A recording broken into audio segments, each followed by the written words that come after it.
You're listening to Radio Sputnik. Telling the untold.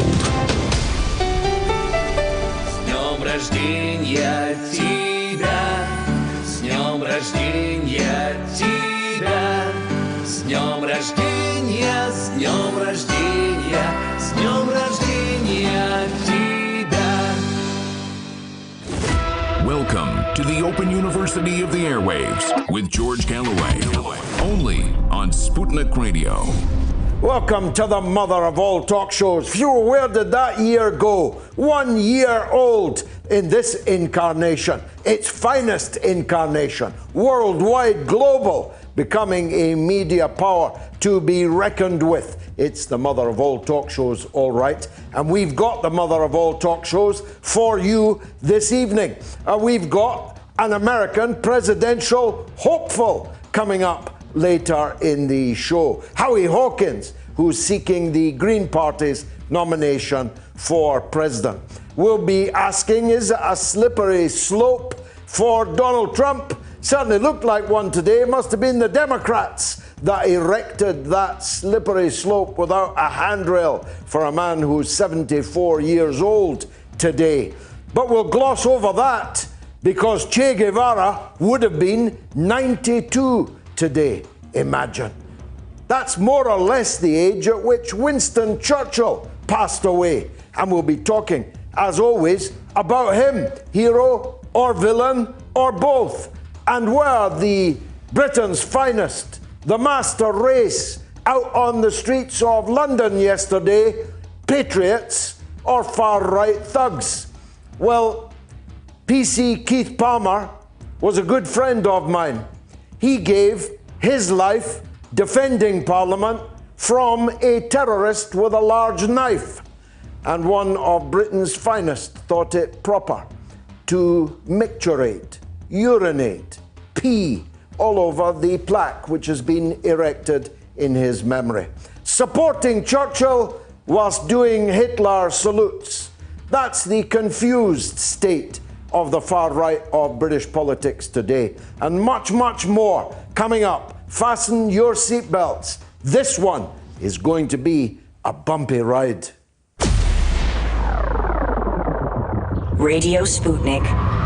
We speak your language. The mother of all talk shows. The only education you can get for free.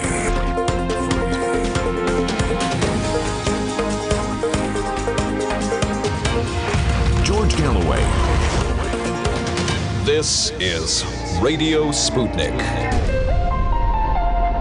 And this is London, of course, but coming to you all over the world, thanks to the wonders of the internet and, in particular, SputnikNews.com.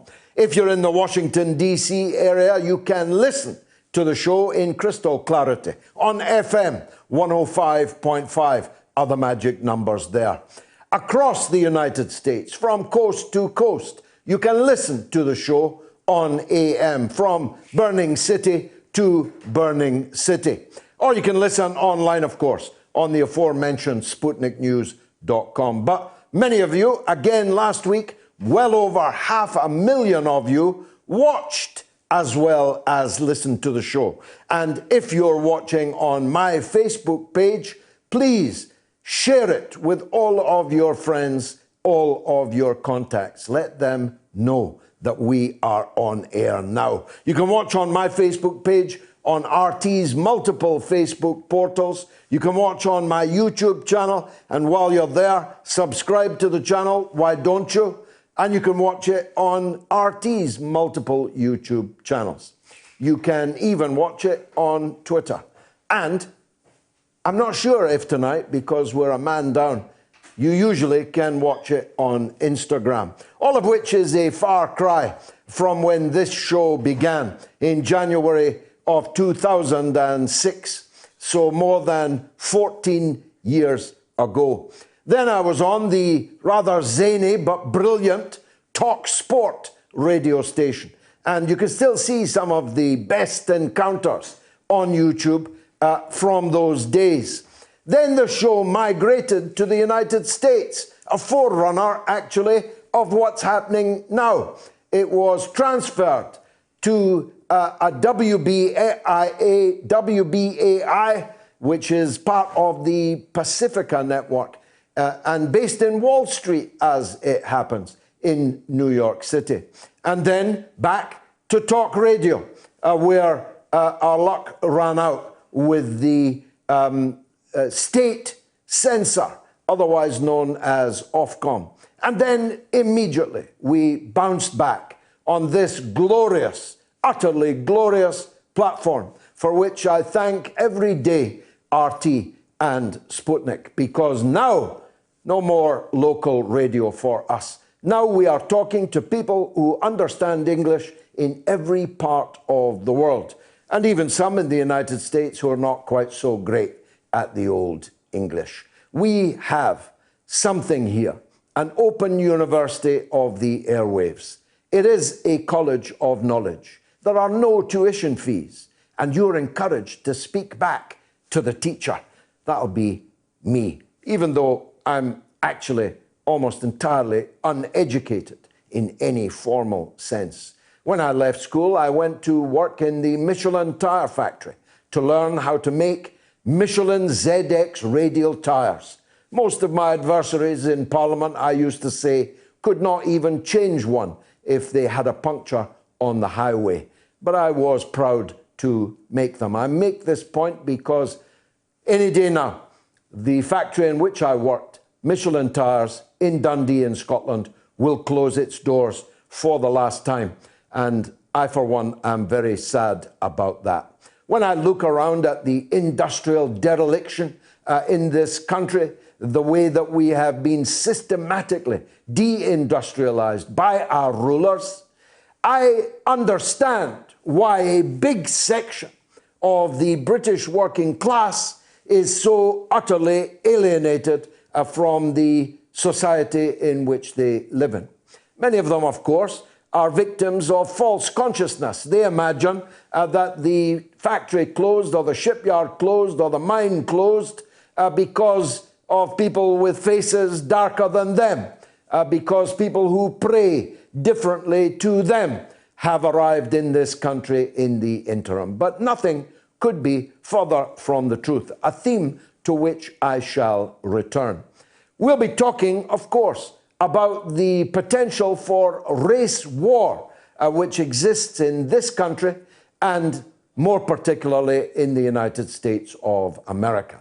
And I'm here to caution against such a race war, because race is actually an entirely manufactured concept. The DNA of a black man and a white man are entirely identical. In fact, a lot of white men, me included, when we go on holiday, we lie out on a sun lounger trying to become a bit darker, a bit more like them. It is one of the most absurd elements of false consciousness that people can be so easily turned against each other on the basis of colour.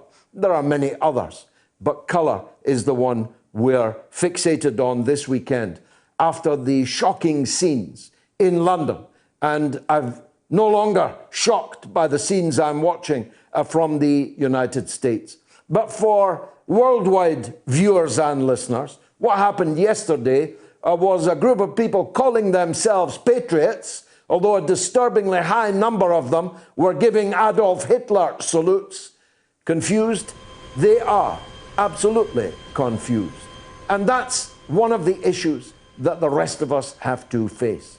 A substantial section of the British working class, through this false consciousness, continually operated on by a malignant, cancerous, so-called mass media, have been twisted into imagining that Abdul, who runs the newsagent on the corner, or Leroy, who teaches your kid football in the gym hall, are somehow the enemy, when in fact we all have the same enemies. In fact, even in the time of slavery, we all had the same enemies. The British working class didn't enslave anybody. They were themselves the wage slaves of the slavers.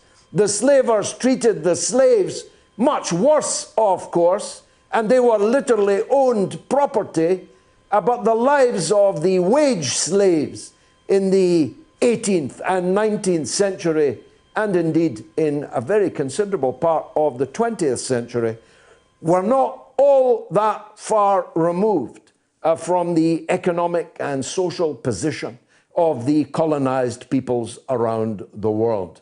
And so, as a lifelong anti-imperialist and the child and grandchild of lifelong anti-imperialists, I am not guilty of colonialism or of slavery. And that goes for the vast majority of white people in this country, and for that matter, in the United States.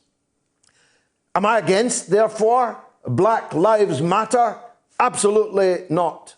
I'm 100% in support of it. As I pointed out in another broadcast earlier this week, if your wife asks you if you love her, it's not the right time to say, I love everybody. If your colleague tells you their father died, it's not the right thing to say, well, everybody's father dies. It might be true, but it isn't the right thing to say. It's called empathy. You have to empathize with a section of the human population who are the descendants of people who were dragged in chains from their own countries, deposited in those chains in another, if they were lucky enough to get across the ocean without dying and being tossed in the drink, like Edward Colston's statue deservedly was in Bristol just the other weekend. But if Black Lives Matter was going to change anything, then Nike and Mercedes and corporate capitalism and high net worth individuals would not be giving them millions of pounds. This is an obvious point which too many have missed. Now, they're doing that because they want to encourage, let's be charitable to them, behavioral change amongst the white population and its state and local security apparatus. That's entirely praiseworthy. That is entirely a demand that we must all associate with, particularly in the United States, but not exclusively in the United States. It seems that many of our police officers are not just unfit for the job in that they've eaten too many donuts, and a remarkable number of them appear to have done that, but unfit because of their racial and political attitudes to their jobs. And many thousands, many thousands of dead people, mainly people of color, are in the ground as testimony to that. So I support behavioral change, but it's not enough. Because if you don't change the actual political and economic system in which we live, then all that will be is a trifle more polite and probably only on the surface towards each other. A good thing, necessary, but not remotely sufficient. And that point I made, I'm going to restate. If Black Lives Matter was going to change anything systematic in our society, corporate capitalism would not be right now burning the midnight oil, trying to absorb it and co-opt it. It follows, therefore, if fundamental change is necessary, that many of the activities now being pursued with extraordinary vigor are at best a blind alley and at worst likely to deepen the chasm that exists in many parts of Britain based on ethnic origin, based on colour and based on creed. It's the responsibility of all of us to try and unite and fight against the system which oppresses all of us, and will go on doing so even if everybody suddenly becomes really polite, mannerly, gentlemanly towards everybody else. We need to focus on a change that matters. Change that matters. That's what I have been fighting for all of my life. Now, Peter Hitchens, an authority on many things and widely read columnist in Britain's biggest newspaper, and a man of high standards, not just literary high standards, but standards of behavior, a man I respect, although fundamentally disagree with, opined at great length today in his blog that the left has taken over Britain and that the country is lost to the left. He thinks the left control the BBC.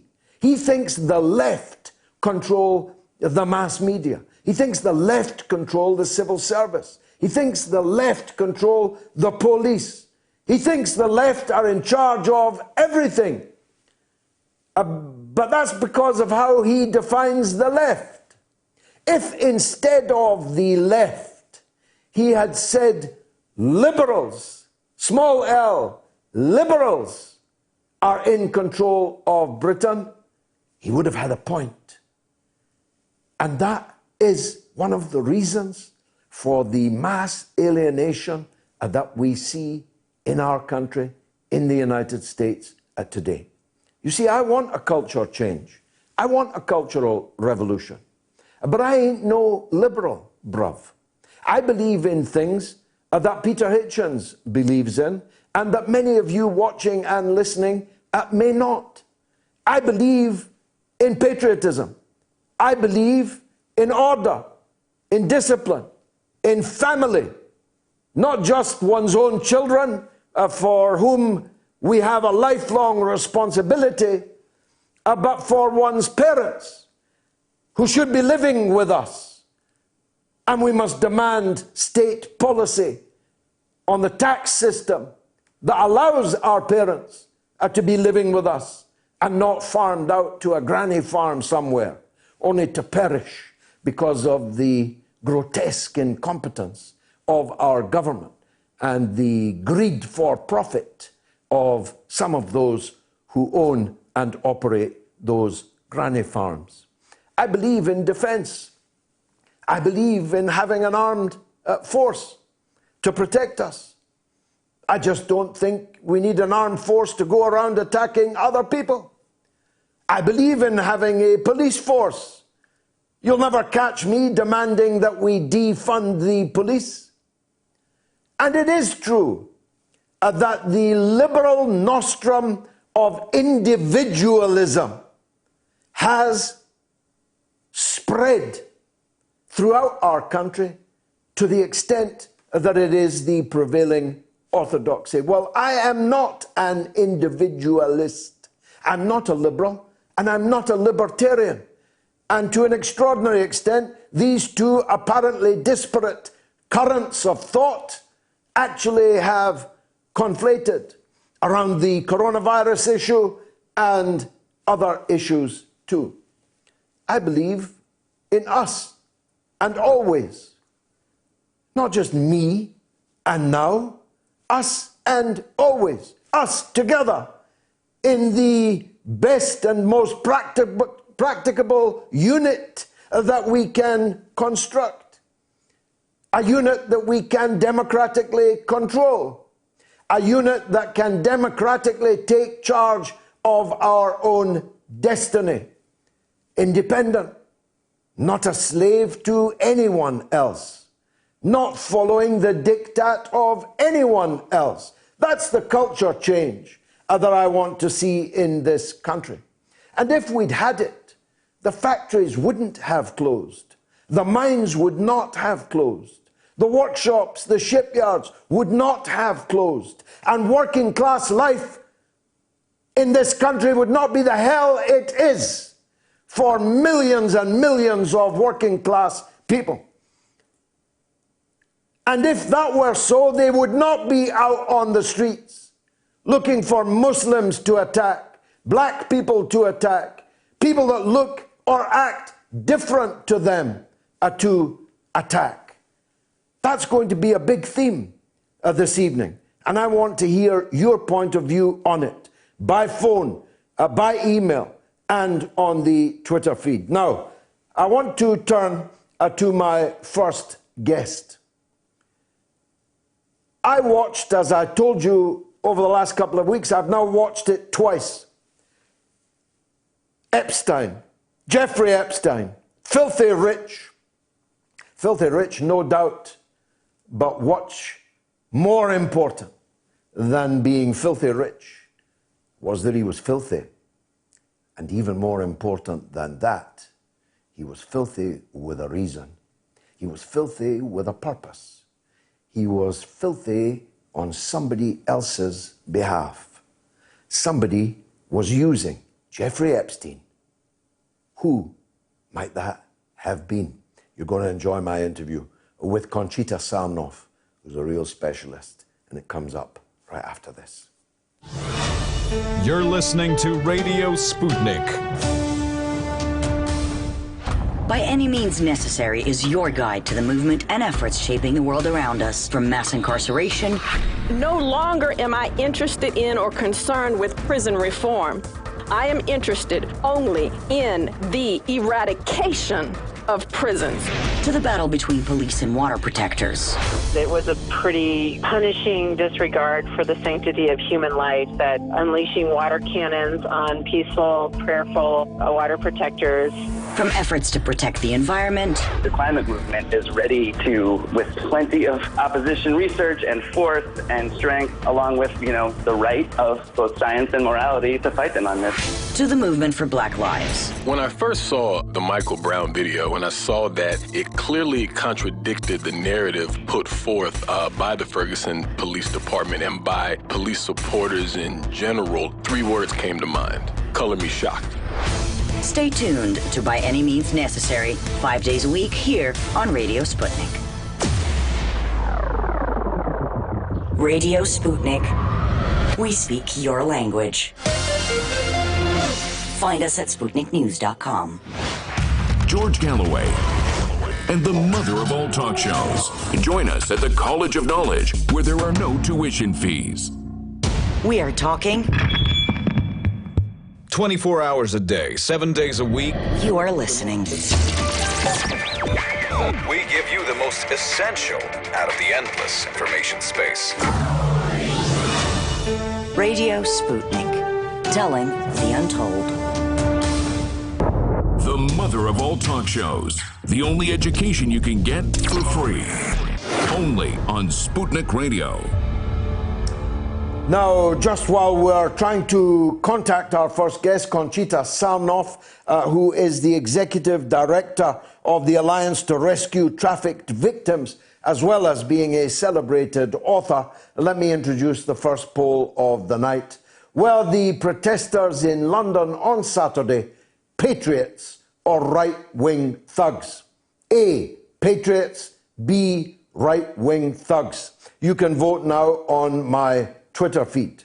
I'm in no doubt where I stand on that poll, although I will concede that some of these right-wing thugs actually believe that they are patriots. Others, though, are organized fascists and Nazis.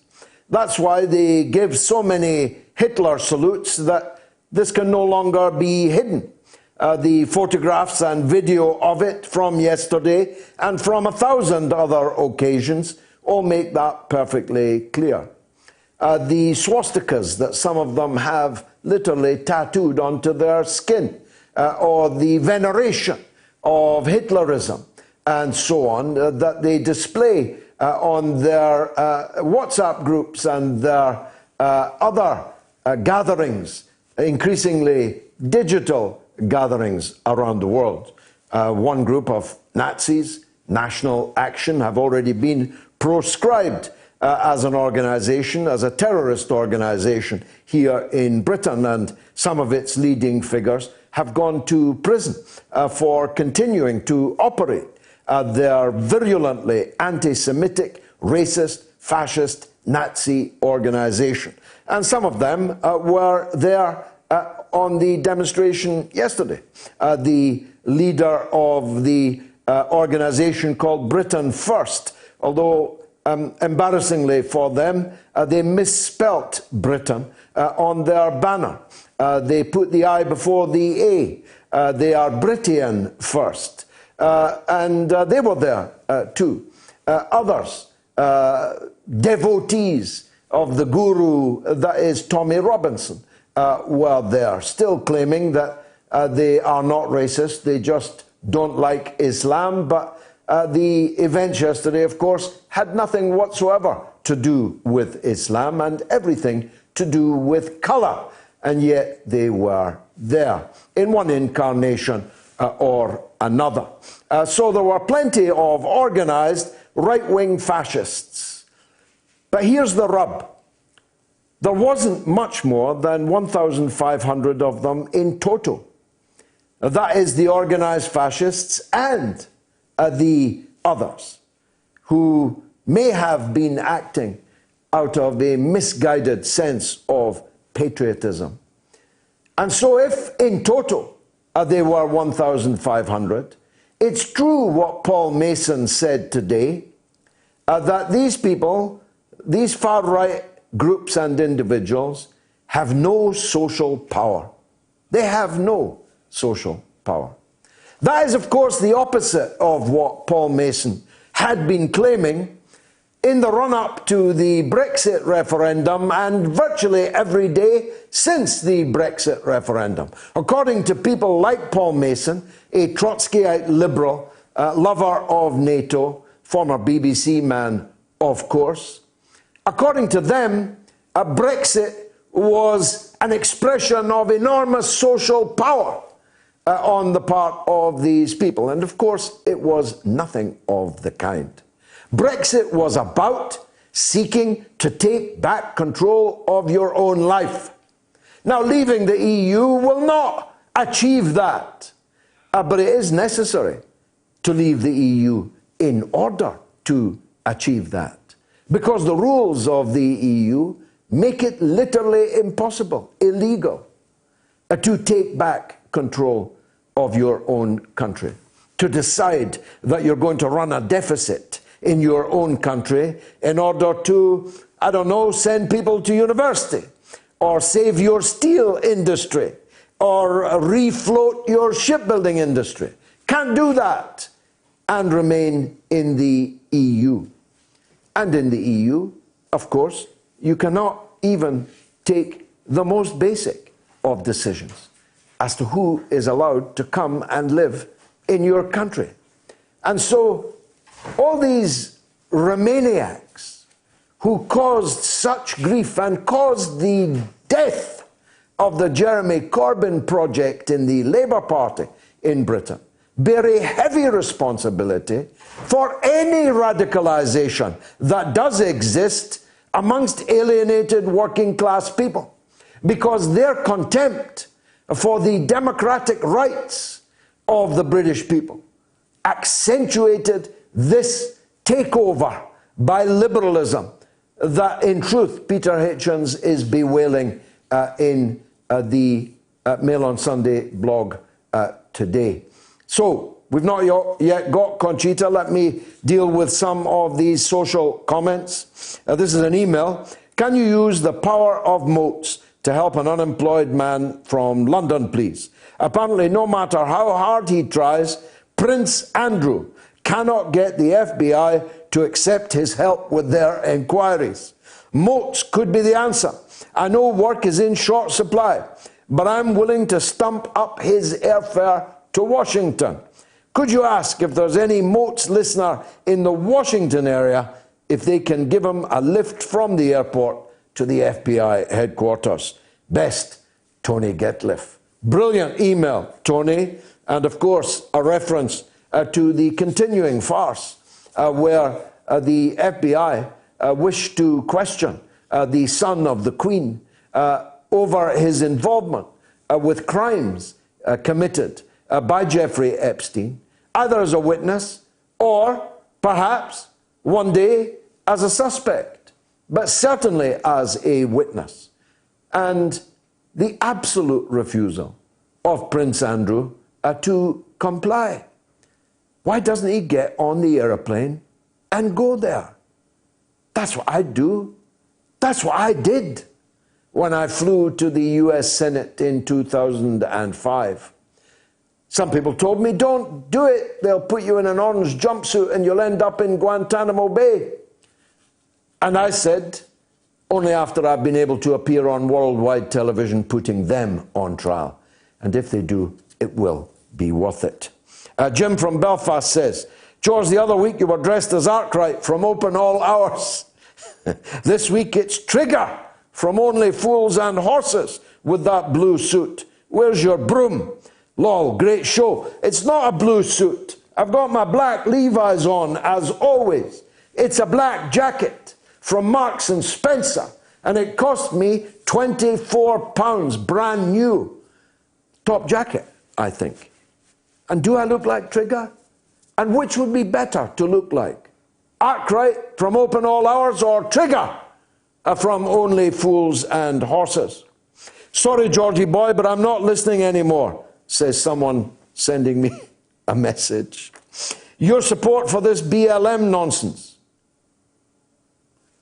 shows you've fallen for the ID politics. You obviously tuned out before the end. Your constant BS about the glorious Soviet victory over Germany is getting really boring. This BLM is clear to see for the fake it is, but you fall for it. If Africans are so great, why is Africa the biggest toilet on this planet? Grow up, man, and wake up. You're getting boring. Signed, Anonymous. Let me try and deconstruct that. First of all, I was precisely pointing out the limitations of the Black Lives Matter movement and the Black Lives Matter idea. Secondly, on Tuesday at 8 o'clock, online, everywhere, I'll be giving a talk for an hour and a half on identity politics. And some of you won't like what you hear. Others may be surprised at what you hear. And some of you may like what you hear. My constant BS about the glorious Soviet victory over Germany getting really boring, well, I pity you, Mr. Anonymous, because, of course, if it were not for the Red Army killing Hitler, sure, he committed suicide, but only because the Red Army, in their hundreds of thousands, were outside his door, waiting to capture him and kill him. If it were not for that Red Army victory in Berlin in May of 1945, we wouldn't be having this conversation. Because if the Soviet Union had not killed 4/5 of every Nazi soldier who died in the Second World War, then Hitler would have prevailed. And he would have prevailed throughout the Russias and throughout Europe, including here in Britain. And had that happened, there would be no liberty, no freedom of any kind.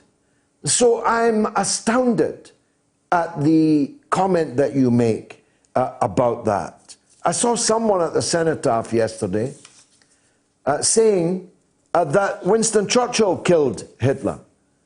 That's, of course, an absurdity. And he was a grown man who presumably had had at least a basic school education, which tells me that the education system is not telling the whole truth about the Second World War. Winston Churchill's greatness in the Second World War lasted from May of 1940 until the summer of 1941. That's all. But it was a very crucial all. Because, of course, if Churchill had surrendered to Hitler, as much of the British ruling class wanted him to do, then the entire continent of Europe would have been ruled by the Nazis. And therefore, the refusal to surrender, the insistence that we must fight on, in that period of 13 months, was his finest hour, as well as being ours. If Africans are so great, why is Africa the biggest toilet on this planet? Well, you courageously signed yourself anonymous, precisely because that kind of arrant, racist nonsense is prosecutable. But Africa is where we came from. It's where humans emerged. Africa is one of the most glorious parts of the entire earth. Africa is vastly rich. Africa was always vastly rich. That's why people like you invaded it and conquered it and occupied it and looted it of everything that it had, including the Africans. Are you evil, Mr. Anonymous, or are you just stupid? Are you A, a patriot, or B, a right-wing thug? Maybe we should have a poll on that. Steve says, as with last week's BLM protests, hijacked by Antifa and others, this weekend was the same. Patriots hijacked by far-right extremists, the FLA and the EDL.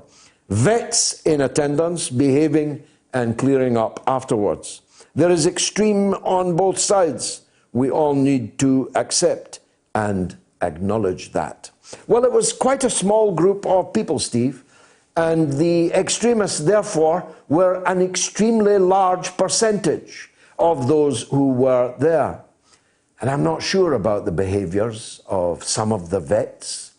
I'm not sure the MOD will be all that happy about their insignia and their flags being associated with the significant proportion of Saturday's protesters who were goose-stepping, Hitler-saluting, foul, racist thugs.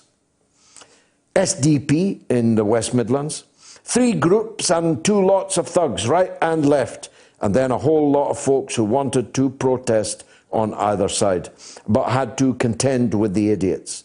George, this is too short a list, and a biased list, to be of any worth. Give me a call, SDP West Midlands. I'd like to hear your take on that. Jamie York says, every Penny Lane sign in Liverpool was vandalised because of the assumption it was named after the slave trader James Penny. There is research that indicates it was named before Penny. I did see reference to that, and I'm very keen to get further particulars on that. I must say, after my visit to the estimable Slavery Museum in Liverpool, I formed a very clear impression that Penny Lane was called after James Penny, the slave trader. And if it was, it should be renamed. But if it wasn't, then we need to know that, and we need to clear that up, literally and metaphorically. Have we got Conchita yet? And Ants says, they were all just wee Tommy Robinsons, I believe. And Jack Jazz says, there certainly were a lot of thugs around. Look, as I said in my opening remarks, there may very well have been, I'm well prepared to accept, genuinely motivated, patriotic people who are particularly incensed at attacks on the cenotaph and on the statue of Churchill. I'm incensed by those also. I think anybody attacking a memorial to the British war dead is committing a sacrilegious, blasphemous act as well as an anti-patriotic one. Because there would have been no freedom to demonstrate or march if the defeat of Hitler had not been secured. It has always seemed absolutely monstrous to me that people have attacked the cenotaph. White people and black people, but mainly white people. White anti-capitalists, white anarchists. I've seen them over the last 20, 25 years target the cenotaph. And there's every reason to be angry about that. I'm wondering why the police didn't form a guard around the cenotaph. I'm wondering why the police didn't form a ring around the Churchill statue. Was there somehow, for some reason, a wish that these two iconic things would be attacked so as to discredit the people who were doing it, or ostensibly were the people who were doing it? What was that all about? It wouldn't have taken more than, I don't know, a dozen officers a week past Saturday to protect the Churchill statue. It wouldn't have taken more than 20 to protect the cenotaph. And I asked last week, I ask again now, why was that stretch of Whitehall not cordoned off in any case? So that iconic buildings and iconic addresses, iconic statuary, could not possibly be attacked and vandalized.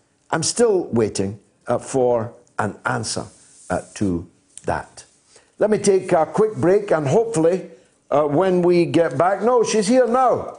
Conchita Sarnoff, I'm very glad to make your acquaintance. Thank you for joining us on the mother of all talk shows. Now, I mentioned before you joined us that I've now watched Epstein Filthy Rich twice on Netflix, and my major takeaways from it, aside from the monstrous injustice done to the victims of Jeffrey Epstein and Ghislaine Maxwell and their rich and famous friends, was that there was more to this story than that. This was an operation that was going on. That rich and powerful people were being attracted to the sordid goings-on in Epstein's multiple residences precisely to entrap them so that political or other forms of blackmail could then be deployed. What's your take on that, Conchita? You're an expert on the case.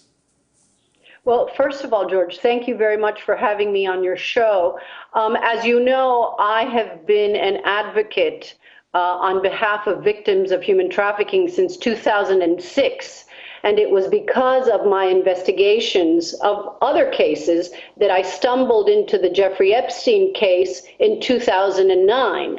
And the fact that Ghislaine Maxwell and Jeffrey Epstein were acquaintances for more than 20 years, I know very much about this case, not only from my investigation, but also from my relationship with Ghislaine Maxwell and with Jeffrey Epstein. That said, to answer first your question, the Netflix documentary, in my view, I did not participate. I willingly did not participate. And the reason is I had certain trepidation concerning that documentary. Secondly, I found that there were many inaccuracies and gaps and misinformation. I can name you some examples, but you are absolutely correct in that the travesty of justice and the level, the peddling of influence at the highest levels of government continue to be terrifying. For me, it was the Jeffrey Epstein case, after having investigated many, many human trafficking cases, particularly child sex trafficking cases.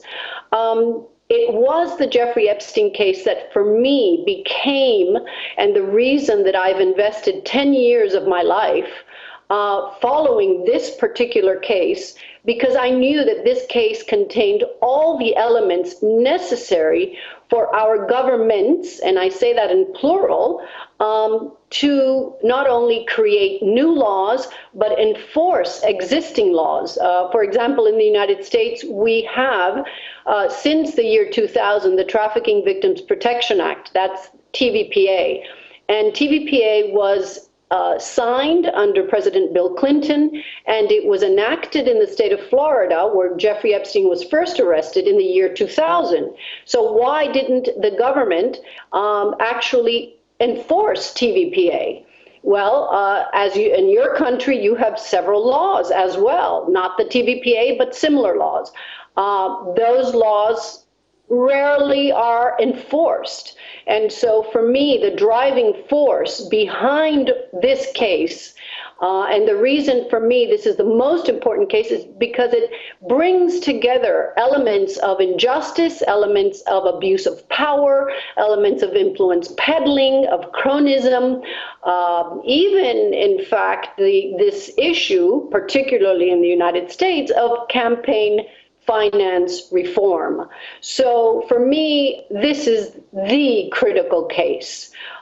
It not only spans 3 continents, it spans well over a decade, multiple jurisdictions, and it includes a prince, it includes a former president of the United States, a former prime minister of Israel, and other opinion leaders that have for so many years been influential in the policymaking arena. So it is very important that we pay attention to the Epstein case for all the right reasons. And those reasons begin and end with the rights of children and the rights of victims. That is very important, George. And to me, that is why I wrote Trafficking. I was the first one to publish a book in 2016, April 2016, after 27 publishers turned me down. And I was the first one to break the story wide open in a 6-part series in the Daily Beast between the years 2010 and 2015. The former prosecutor, Alex Acosta, handed me that letter that recently, I think it was 2017 or 18, when the Miami Herald published their version of the Epstein story, all of a sudden found the letter. Well, that letter has been online since Alex Acosta, the former labor secretary, forced to resign in 2019. That letter has been online since March of 2011. And in one of my most recent conversations with Professor Alan Dershowitz, after he and I, there was a silence between us for 9 years because of the Daily Beast series, he said to me, the negotiations for the non-prosecution agreement were made at the federal level, meaning they were made at the Department of Justice by 3 individuals, and the power was removed from Alex Acosta immediately because it was such a high-profile case. And so the individuals who actually negotiated the non-prosecution agreement were the Attorney General of the United States in 2007. Who was that? Well, it began with Alberto Gonzalez, the first Hispanic Attorney General in the United States. He, as you know, left the administration, President George W. Bush's administration, September of 2007. And Michael Mukasey then became the Attorney General following Mr. Gonzalez's leave. The head of the criminal division at the time was Miss Alice S. Fisher, and then the Deputy Attorney General, who at the time was Mr. Mark Phillip. I have spoken to Mr. Gonzalez. I spoke briefly to Ms. Fisher, and I have not been able to speak to Mr. Phillip, Mark Phillip. So all this, of course, will be in my upcoming book, which is a sequel to Trafficking. You know, perhaps the public and hopefully the opinion leaders who will read my book will perhaps better understand why this case is so important. Tell me this, Conchita. On the face of it, Jeffrey Epstein, certainly at that time, was not a well-known person.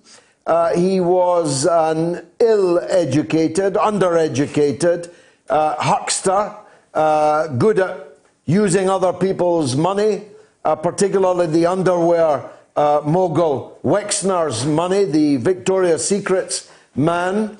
Why would all these mighty figures at the federal level in the US government be negotiating a non-prosecution deal in the Jeffrey Epstein case? Can you think of a reason? That is such an excellent and critical question, George. I believe that the short answer is money. He was paying a dream team of attorneys. I mean, just look at the attorneys that he had on pay, beginning with Professor Dershowitz, who's an appellate attorney. Okay, so he was not. You know, he cannot take on a case from the beginning. He takes on the case on appeal. But you had, of course, George Lefcourt. You had Martin Weinberg, Jack Goldberg. You had Kenneth Starr, Jay Lefkowitz. It was, in fact, Kenneth Starr, as you remember, the Solicitor General during President Bill Clinton's impeachment. With, you know, because of the Lewinsky, because of the Clinton-Lewinsky affair. So Kenneth Starr and Jay Lefkowitz negotiated Epstein's non-prosecution agreement. But at the state level, when the case first goes to the state attorney's office, it was in fact Barry Kirshner who wanted Epstein's case to go away immediately. And he ordered a misdemeanor. And it was because of Barry Kirshner's misdemeanor that the case goes to the feds. Otherwise, had Barry Kirshner decided that Epstein should go to jail, as he should have, the feds would not have gotten involved. Well, of course, if he'd gone to jail, then a lot of poor girls, children, we've got to be clear about this. Many of the young girls that were featured in the documentary were 13 and 14 years old when Maxwell and Epstein began sexually abusing them. That means raping them. Rape is because a child cannot consent to sexual activity with an adult. So they were raping these children. And so those responsible for not putting him to prison as he should and would have gone have now a heavy responsibility on their shoulders for all the other children that were subsequently raped and abused by this pair. And now, Conchita, I know Ghislaine Maxwell. I played a role in the bringing down of her father, the late Robert Maxwell. But I don't know Epstein. You said you had some knowledge, personal knowledge of both of them. Can you give us a picture of what that grotesque duo were like? Yes, I shall, but let me just begin with by just adding a comment to your last statement, which is very important. You know, the fact that not only the state attorney has blood on his hands today, I also believe that, unfortunately, because I come from, you know, my family history is very much entwined with a media family in the United States. And so I have deep respect and love and admiration for most of the investigative journalists today and in the past. But I must say that the media did not help. When I took this case to the New York Times, the Wall Street Journal, the Financial Times, I could go, the Miami Herald, in fact, I took it, I brought them the case, I brought them the files. Nobody, no one wanted to pay attention to me or to this case. And the only woman who had the courage to take a look at the case, to take a look at the files and tell me we're going forward was Tina Brown, who was the then editor of the Daily Beast. So I wanted to add that because that's very, very important. If it weren't for Tina, perhaps we wouldn't even be where we are today, and I want to publicly thank her. Now, back to your question. I met Ghislaine and Jeffrey more or less at the same time in the early 90s when I met Jeffrey Epstein first, and he at the time was not dating Ghislaine Maxwell, and I met Ghislaine a few years later through a mutual friend. I met both of them through mutual acquaintances and a mutual friend. And I must say that at the very beginning, of course, you know,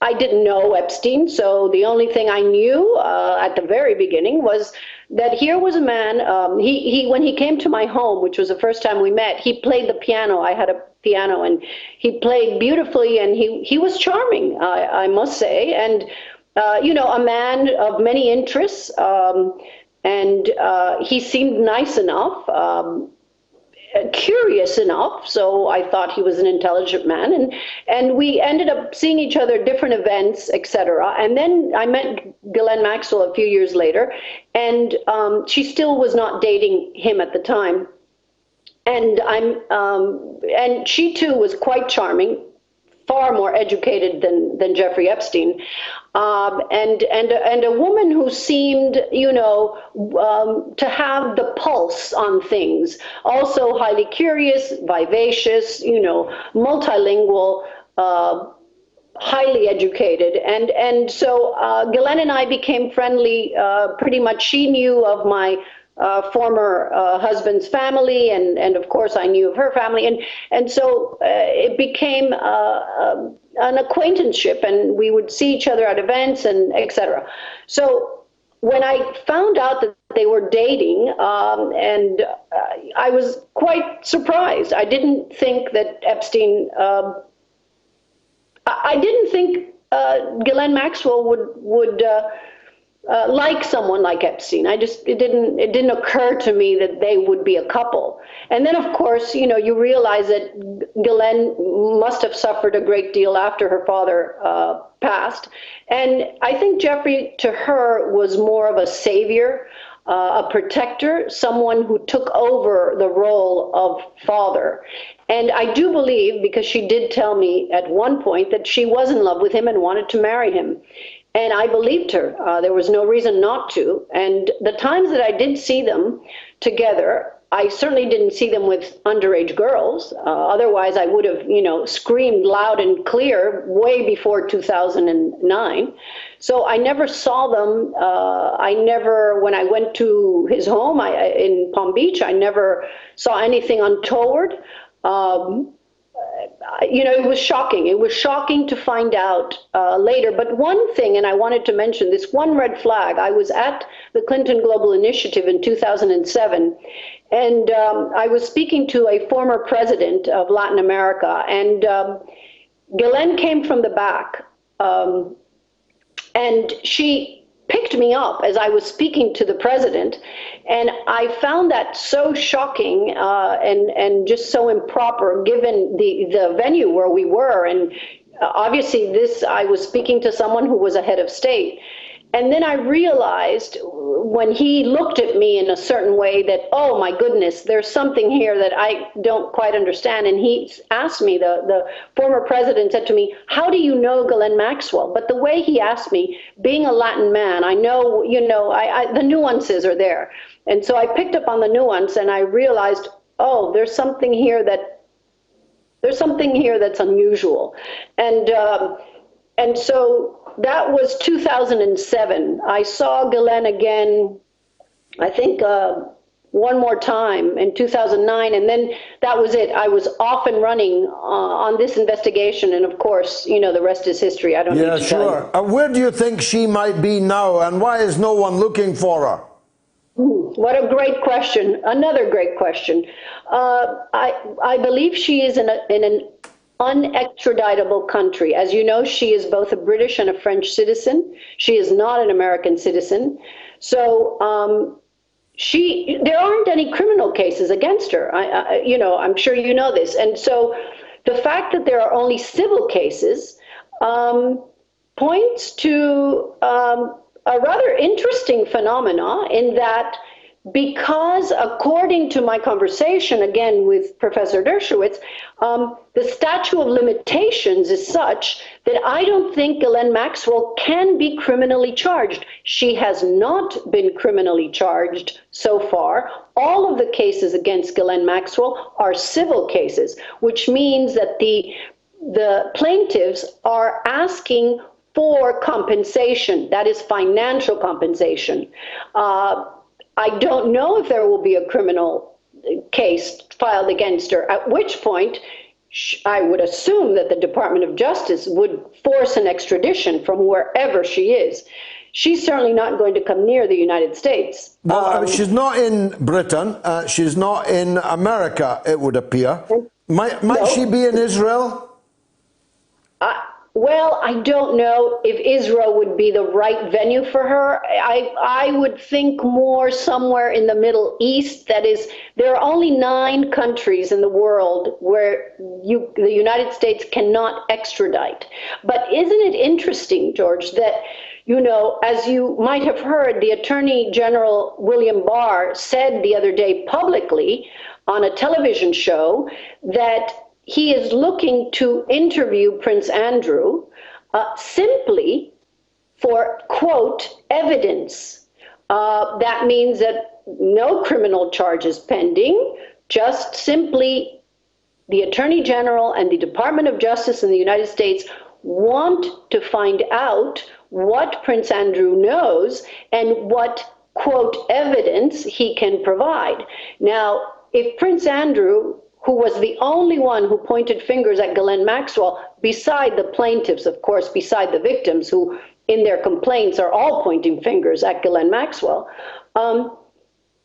why in fact is the Department of Justice, why is the Home Office in the UK not bringing Ghislaine in? More importantly, she is a citizen of your country. She is not a citizen of our country, and there are no criminal charges against her.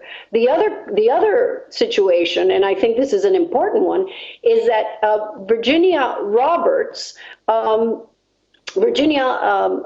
Giuffre, the young lady, the survivor, and the young lady who claimed that she was sexually abused by Prince Andrew, she claims she was 17 years old in the UK, which would make her of age, meaning she was age of consent in the UK, because 17 is age of consent, so it is not a crime the UK. But if she was in the UK, she'd been trafficked to the UK from a country where 17 is not of age.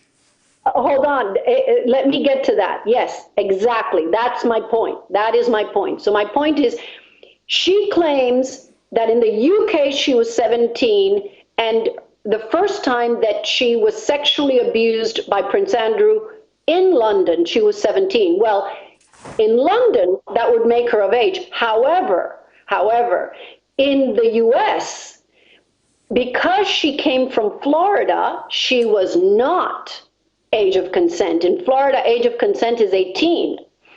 And then she claims that she also was sexually abused by Prince Andrew in New York and the US Virgin Islands. Well, either of those, New York is 18, and correct me if I'm wrong, US Virgin Islands is also 18. It is. Last question, because we're running out of time, Conchita. The world is puzzled that a prisoner so important as Jeffrey Epstein, facing what would have been the trial of the 21st century so far, one which would have drawn in the names of all these powerful people that we've been talking about, was able to commit suicide and thus obviate any possibility of embarrassing court proceedings. Do you believe that he committed suicide? I do not believe he committed suicide. 1 week following his arrest on July 9th, 2019, I was speaking to an active federal agent, that is, an active FBI agent. And the agent said to me on the telephone, Conchita, he will not make it to trial. There are towels on the inside. I quote. That's all I have to say. Well, it's powerful enough, and sometimes brevity is the soul and all of that. A very, very powerful piece of testimony that. Conchita Sarnoff, the best of luck with your new book and for all the work that you have done on this.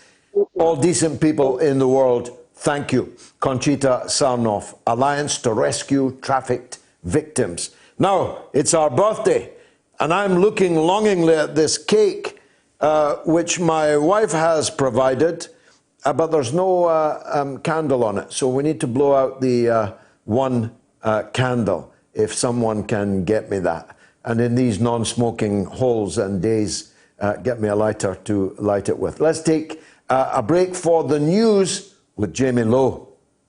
Curious about our curriculum? Have something to say? Then call us now to join the debate on the mother of all talk shows with George Galloway. Tune in every Tuesday to Loud and Clear for a regular segment called False Prophets, a weekly look at Wall Street and corporate capitalism, where we talk about the big economic issues of the week from the point of view of working people, the poor, and the U.S. position in the global economy. Join us this Tuesday and every Tuesday with financial policy analyst Daniel Sankey right here on Radio Sputnik. It's time to double down with Max and Stacy. Yeah, double down. We're talking markets, finance, business, economics, ka-ching, bling, just about everything money related on Sputnik. It's called Double Down. We're asking, are dead cats bouncing or have fundamentals changed? That's this week on Double Down.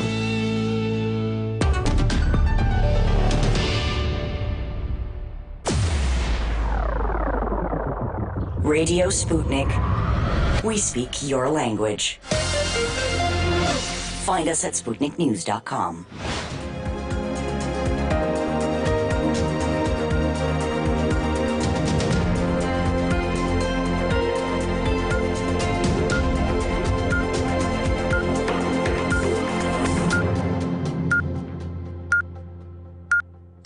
Radio Sputnik News. Britain's Prime Minister Boris Johnson has suggested that there will be no reduction in the 2-metre social distancing rule until next month. He's launched an urgent, comprehensive review into the coronavirus guideline following pressure from businesses and the leisure industry to reduce the distance to 1 metre. However, he revealed today that the 2-metre rule would remain under review until the next stage of the government's planned reopening of the economy in England, scheduled for the 4th of July. Non-essential retail shops are being allowed to open in England from tomorrow, but pubs, clubs, restaurants, hairdressers and beauty salons are being told to stay closed. A further 36 people in the UK have died after testing positive for coronavirus, taking the total number of deaths to 41,698 according to figures from the Department of Health. The figures include deaths in all settings, not just hospitals. This is the lowest daily rise in the UK since March 22nd, when 35 deaths were recorded. However, figures tend to be lower at the weekend due to reporting delays. Spain is going to re-establish travel connections with other EU countries from next Sunday. Prime Minister Pedro Sanchez has said the only exception is Portugal, which is keeping its own land border closed until the 1st of July.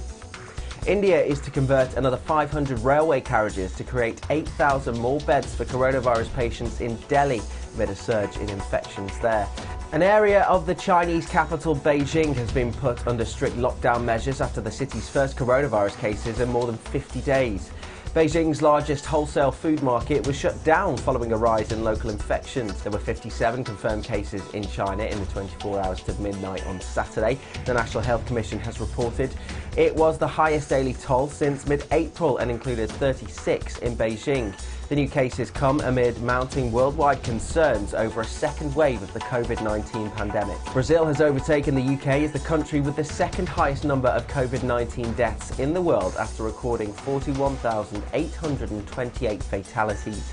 The hardest hit Latin American nation reported 909 deaths on Friday, with more than 828,000 confirmed cases.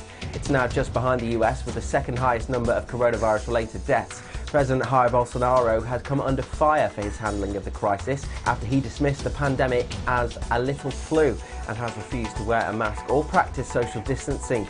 He has also rejected ordering quarantines, and many Brazilians have criticised him for opposing city and state measures such as lockdowns and other steps to curb the spread of the virus. The third anniversary of the Grenfell Tower fire in London, where 72 people died, is being marked today in commemorations taking place online because of the coronavirus lockdown. A series of video messages from relatives of the victims were played during a virtual service, remembering the 72 people who died, hosted by the Bishop of Kensington, the Reverend Dr. Graham Tomlin.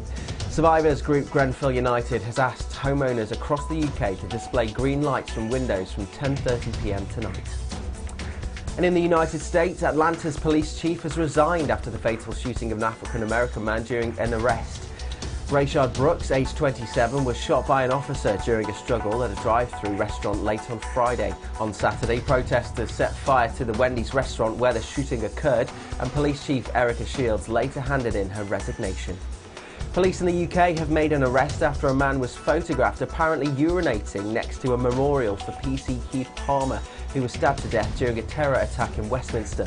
The incident is believed to have taken place on Saturday afternoon during a far-right protest in Parliament Square in central London. PC Palmer was killed in 2017 by Khalid Massoud, a terrorist who stormed the gates near Parliament after killing 4 pedestrians with his car on Westminster Bridge. Police said on Sunday that a 28-year-old man has been arrested on suspicion of outraging public decency. The man is currently in custody in Essex after presenting himself at a police station, the Metropolitan Police have said in a statement. And finally, when it comes to this news story, you'll either love it or hate it.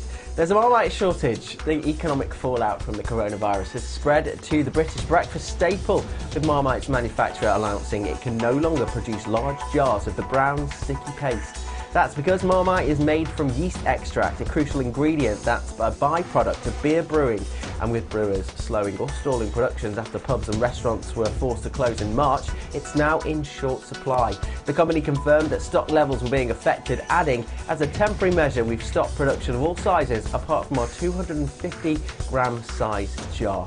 Now, that's not going to affect my breakfast anytime soon, but will it affect yours? That's the latest here on Sputnik News. I'm Jamie Lowe.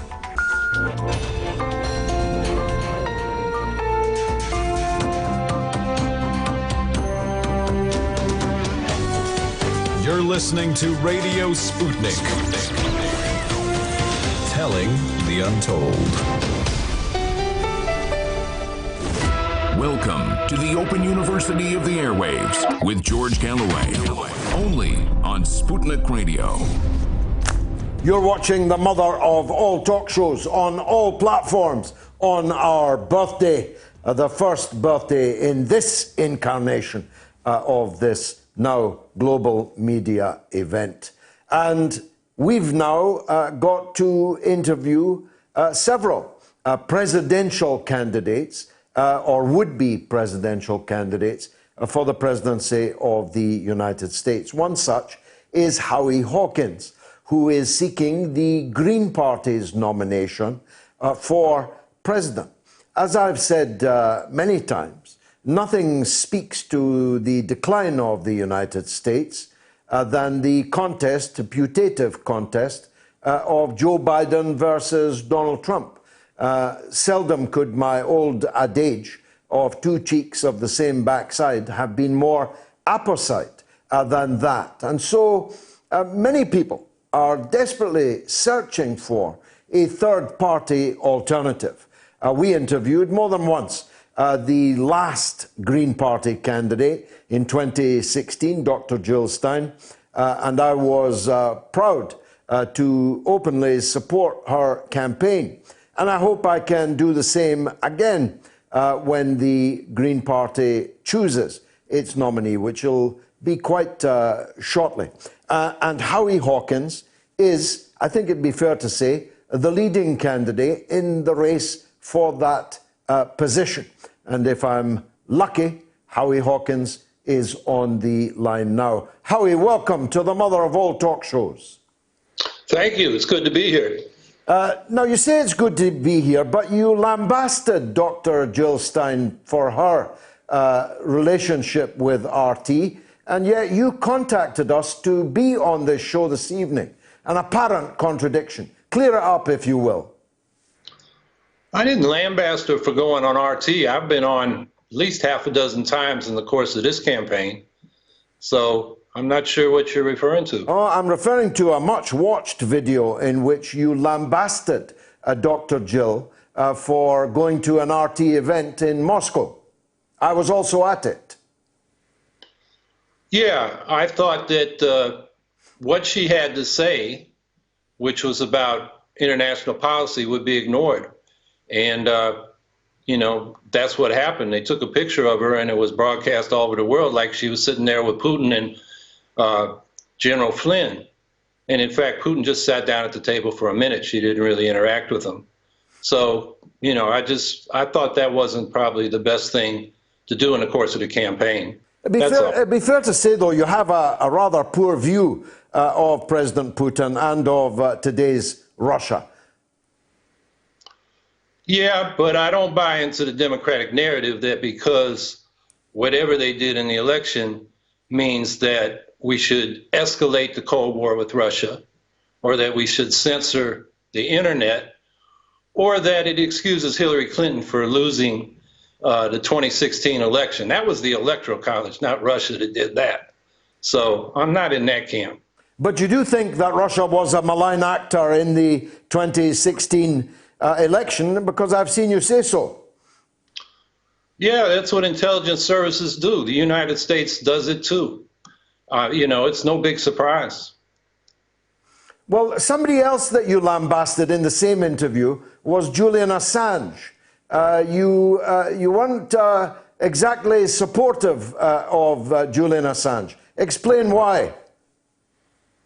Well, I'm supportive of the U.S. dropping the charges against him and him being freed. And I've been clear about that from the beginning. I did say that I thought him direct messaging with Donald Trump Jr. during that campaign. I didn't like that.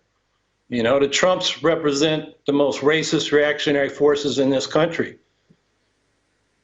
And what about the Syrian president? You were equally scathing about him.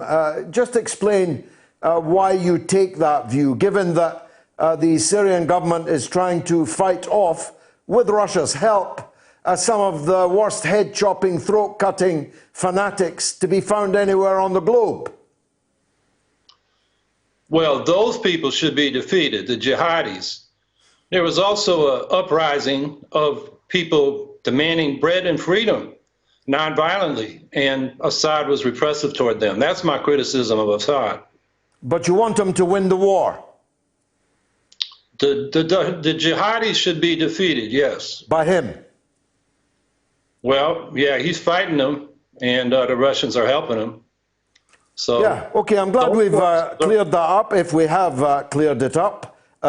Let's talk about the main policy planks of your campaign, Howie, and how close you are to getting the gig, as it were, as the Green Party nominee.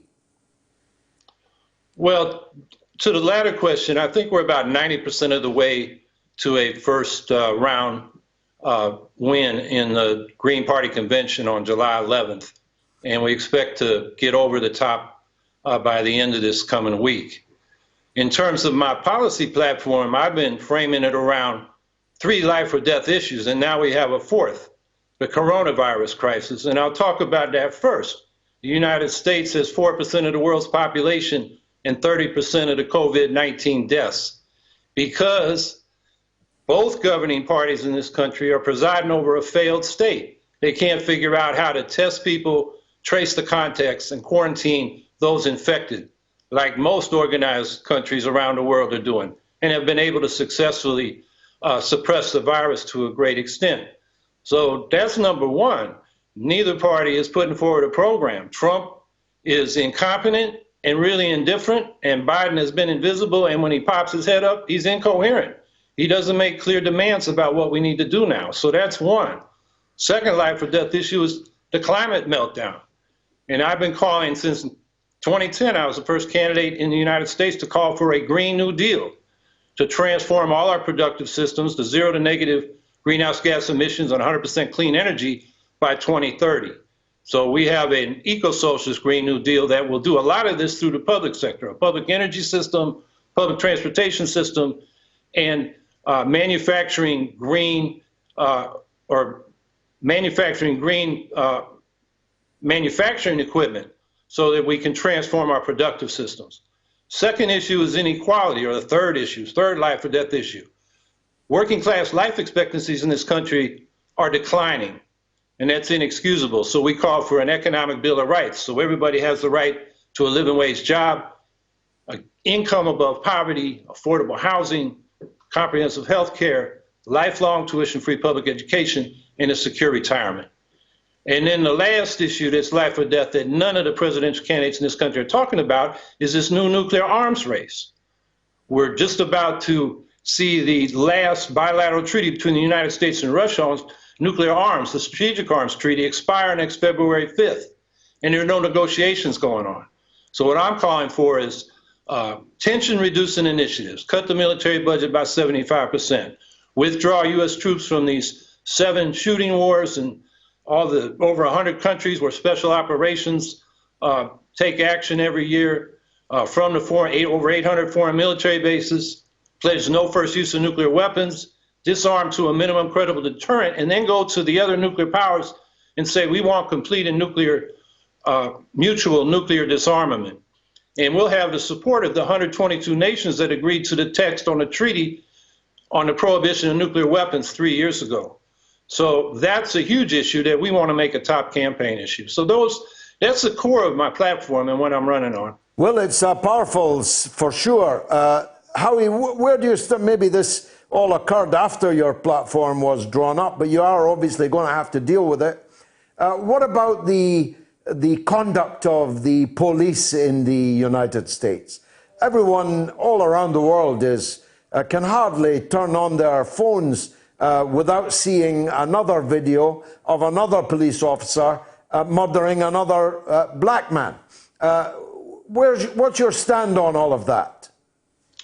Well, I think just like the COVID-19 crisis revealed that this country is a failed state for everybody, what's been exposed since the George Floyd lynching is that we've had a pandemic of racism for centuries, and that this country's always been a failed state for Black America.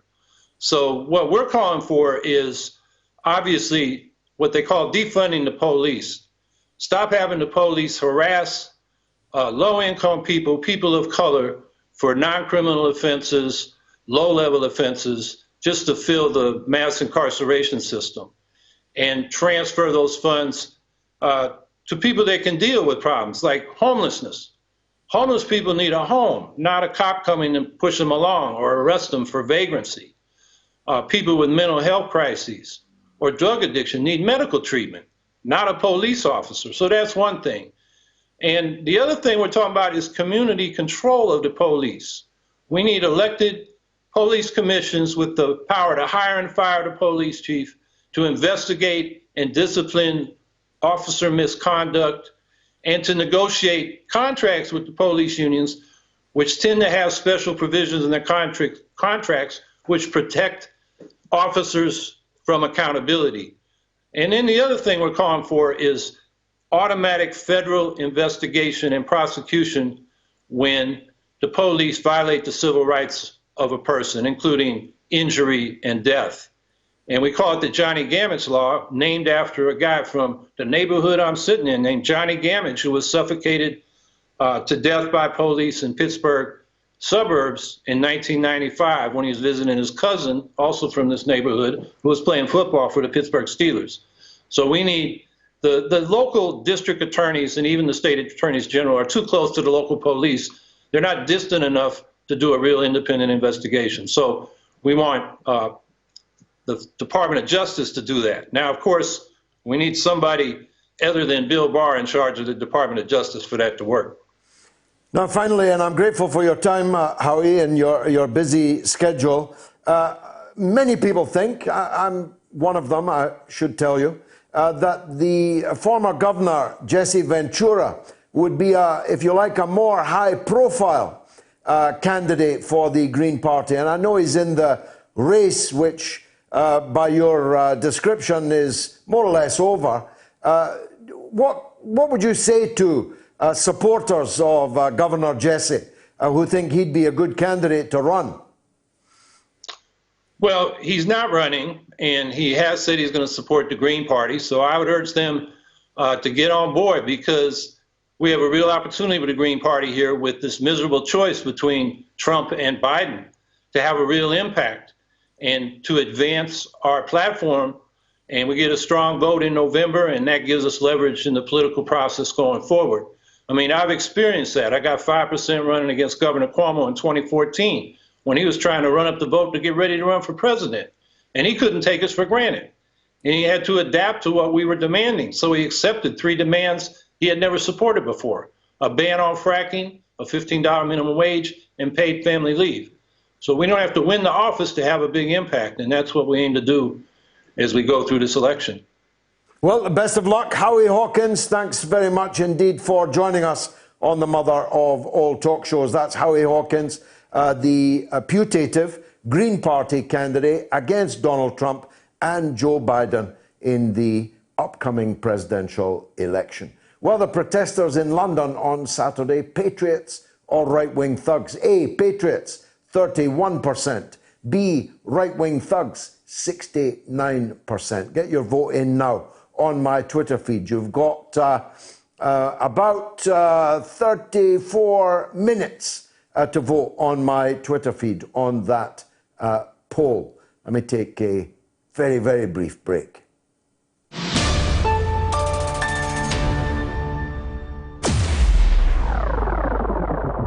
Radio Sputnik. We speak your language. Find us at SputnikNews.com. Tune in every Thursday to Loud and Clear with Brian Becker for the regular segment called Veterans for Peace, where we focus on the contemporary issues of war and peace that affect veterans, their families, the country, and the world as a whole. Veterans for Peace President Jerry Condon joins the show every Thursday. Hear about this and more every Thursday right here on Radio Sputnik. We are above all the latest developments, and we don't take any sides. Radio Sputnik, telling the untold. The mother of all talk shows, with George Galloway. The world is our classroom, and you're welcome to sit in and join the seminar. No, I've thrown away my tie. It was bad enough being accused of being Arkwright and open all hours last week, and now Trigger from Only Fools and Horses. But actually, it's so warm in here, I decided to take it off. Now, that was the week that was. I may have mentioned it before, but this was the week a year ago exactly that the mother of all talk shows launched on this platform. It was so good I thought I'd mention it twice. This is the spot, of course, where I look back at 7 days in history for the events that shaped and sometimes distorted, disfigured our past. It was actually 74 years ago today that Donald Trump was born. But as I said earlier, we'll pass over that quickly. Much more important is that it's also the day one of my greatest heroes and one of the greatest men of the 20th century was born 92 years ago. Ernesto Che Guevara was born in Rosario, Argentina. He had, of course, Irish blood on his mother's side in his veins. He was, of course, most famous for his part in the Cuban Revolution. Now, he wasn't Cuban, but he did fight to free the people of Cuba. He wasn't African, but he did fight in the Congo alongside Patrice Lumumba to try and free the people of the Congo. He was not Vietnamese, but he did go to Vietnam and help the Vietnamese people in their fight against American imperialism. And he was not, of course, Bolivian, but he went to Bolivia to help the Bolivian people free themselves from a grim dictatorship. And there he gave his life's blood. 3 years ago, exactly, the fire took hold of the cladding of a high-rise building in London, Grenfell Tower, and 72 people died who should not have, who need not have.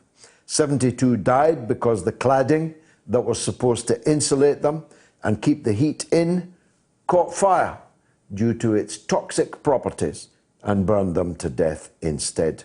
The cladding was flammable, it didn't comply with building regulations, and it killed them. The leader, deputy leader, and chief executive of the Kensington and Chelsea Council resigned over it. There's been a public inquiry, a second inquiry is due, but this being Britain, no one has yet been prosecuted for it. Will there ever be justice for the 72? This is also the day to remember one of the foulest deeds in all history, when in 1940, Auschwitz concentration camp opened in Nazi-controlled Poland, with Polish prisoners of war, around 3 million of whom would die within its walls. And the strutting fascists, some of whom polluted the streets of London yesterday, will be toasting it for another reason. It's also the day in 1940 when Nazi troops marched into Paris, as they would have if they could have marched into London. You could read all about that in my novel, Queensway. And it was on this day in 1982 that Argentine troops surrendered, ending the Falklands War, which also gave Margaret Thatcher the bounce back to power, leading to her decimation of British industry and society that I referred to in my opening remarks. This was also the week in 1215 when King John signed the Magna Carta, which forced him to follow the law such as it was in those limited days and gave extremely limited rights to the common people.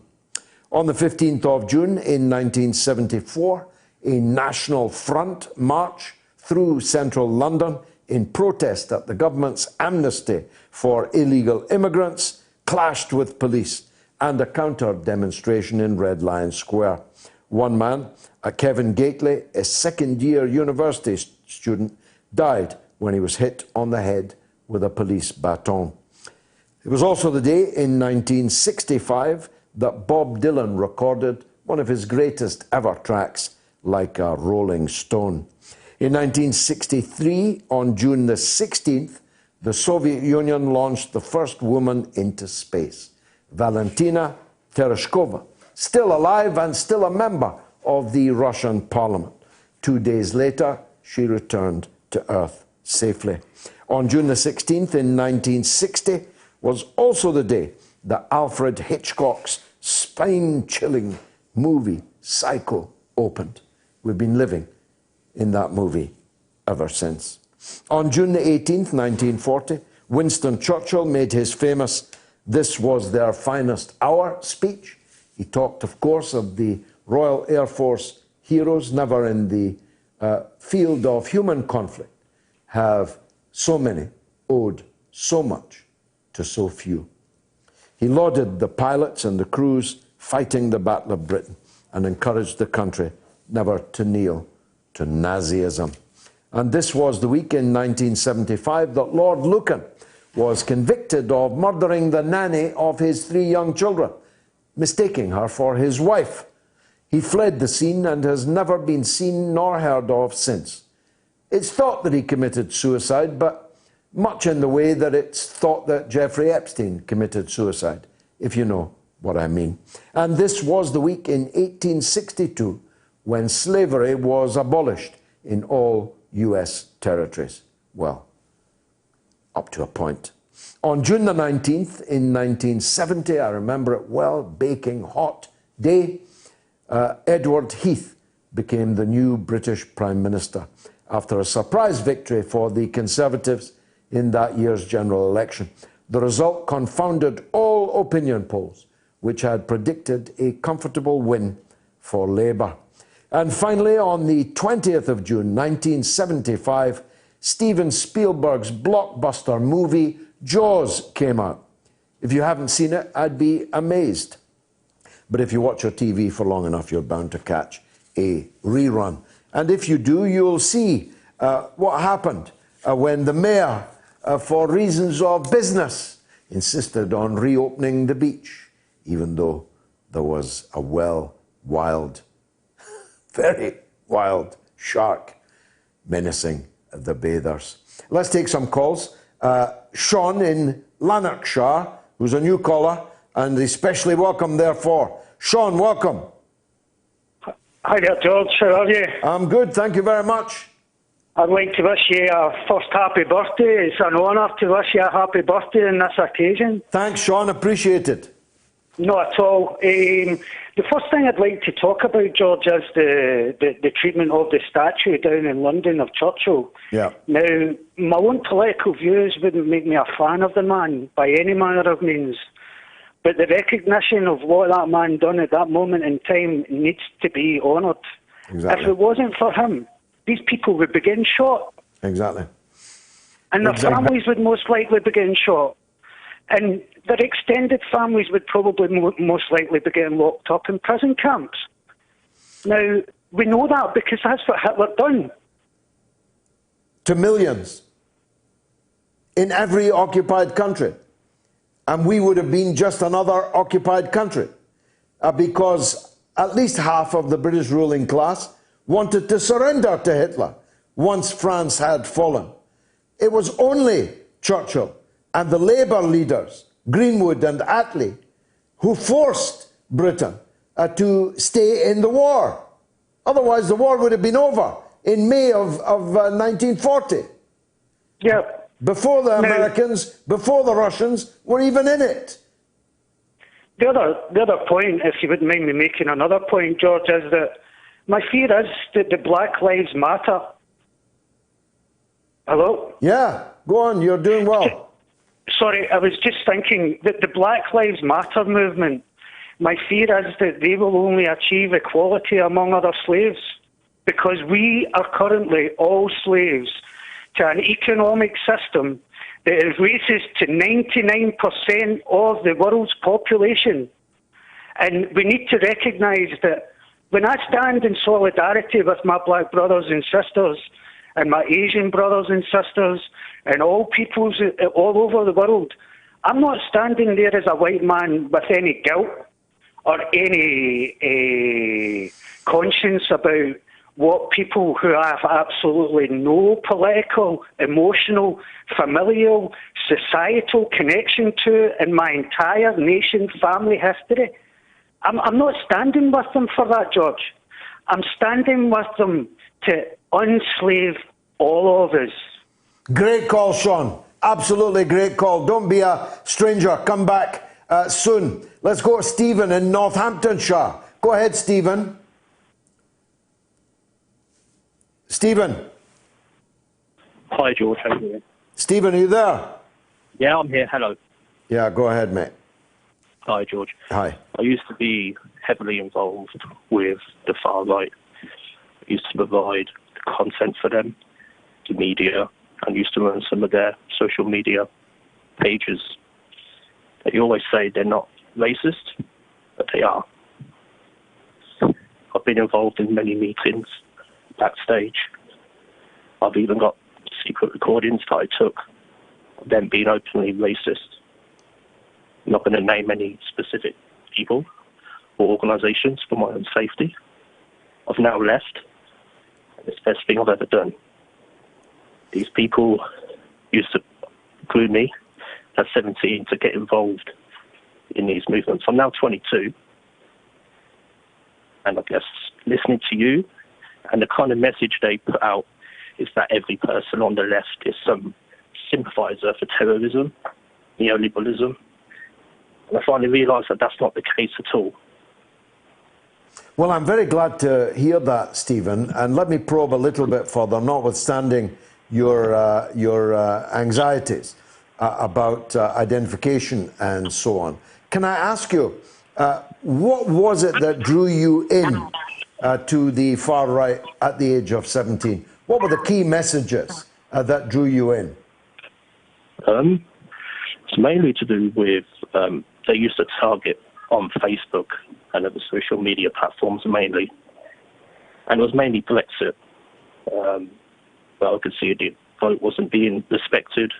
And then my message to me as a 17-year-old was that these people were the only ones who were speaking on behalf of me, because the other parties wasn't wanting to uphold the vote of others, of the people who voted for Brexit.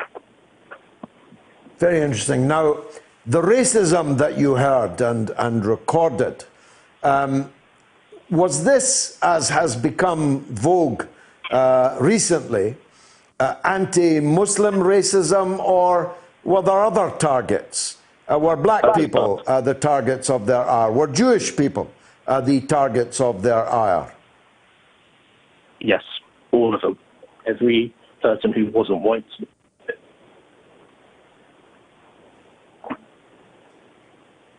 I mean, one day I would be happy to possibly provide these recordings to you if I was able to do that. I'd very much like that.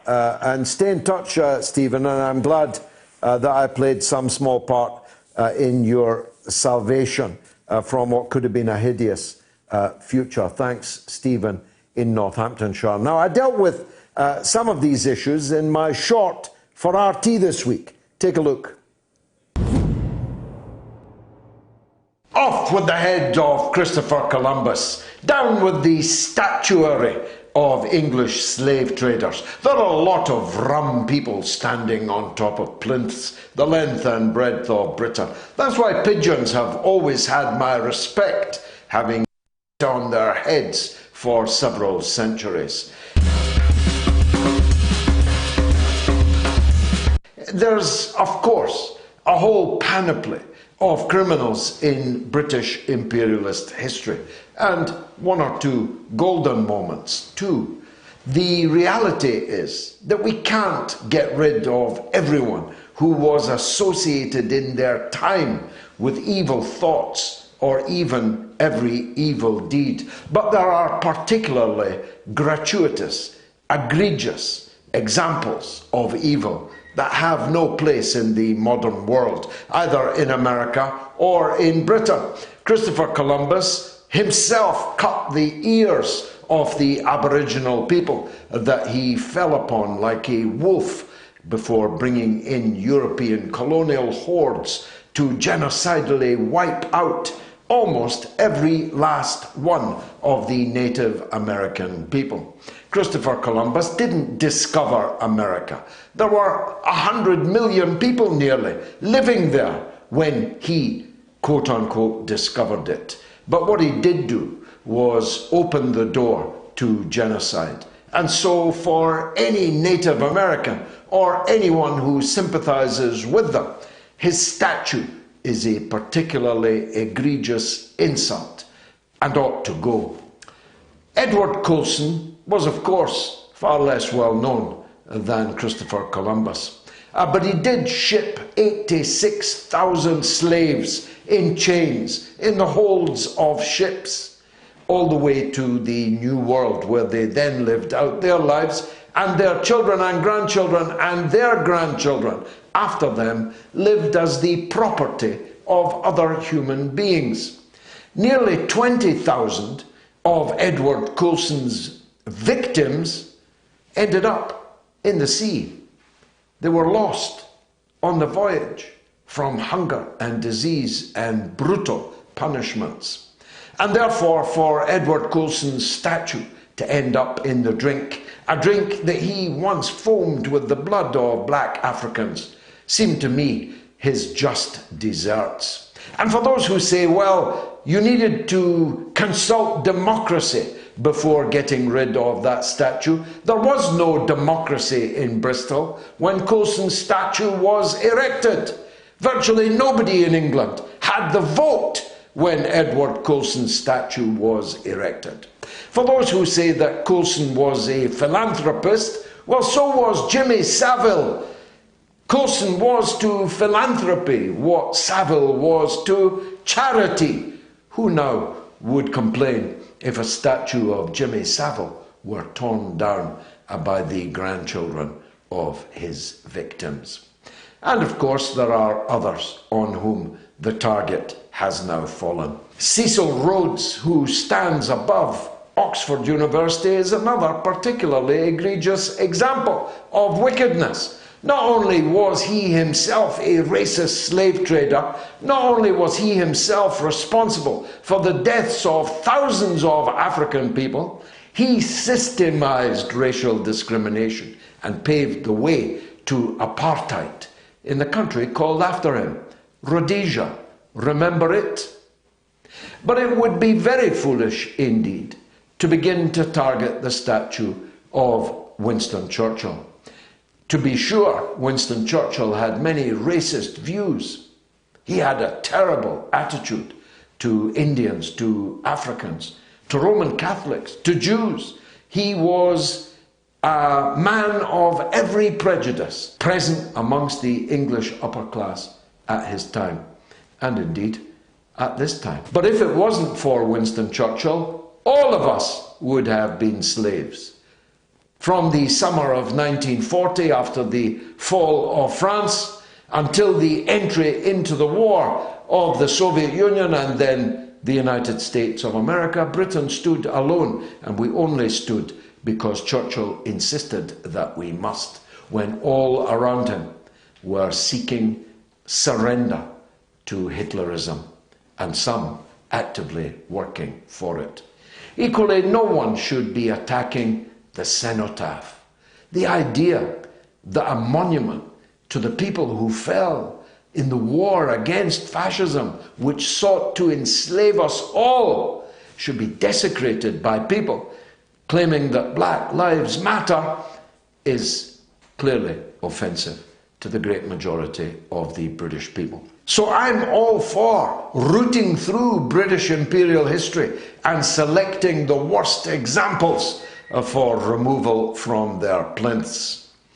But we have to be careful, because if we're not careful about the targets that we choose, this whole thing could turn into a book-burning exercise of the kind that the Nazis used to carry through.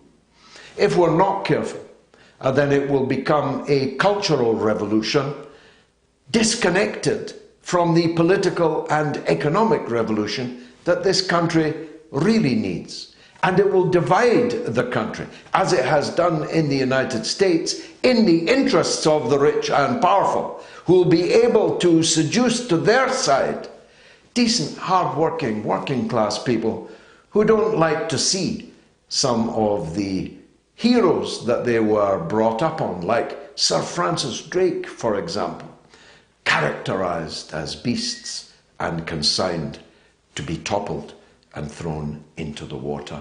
We have to be careful about it. We have to make proper argument about the statuary and other memorabilia of empire that we think should not see the light of day. And that which we decide to remove should be taken to a graveyard of all the statues of the people we no longer find it acceptable to gaze upon, to sit presiding over our civic spaces. And then our children can be taken to see them and told the truth about them. That would be a fitting end to all these statues. They could all keep each other company. The racist with the slave trader, with the imperial brigand. They could chat it over at nights, swap experience, compare notes, wipe the blood off each other's garments.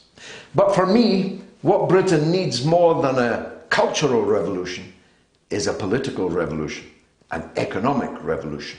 Only then will the people be free. Have something to say? Do you disagree with George? Then call us now and give us your view.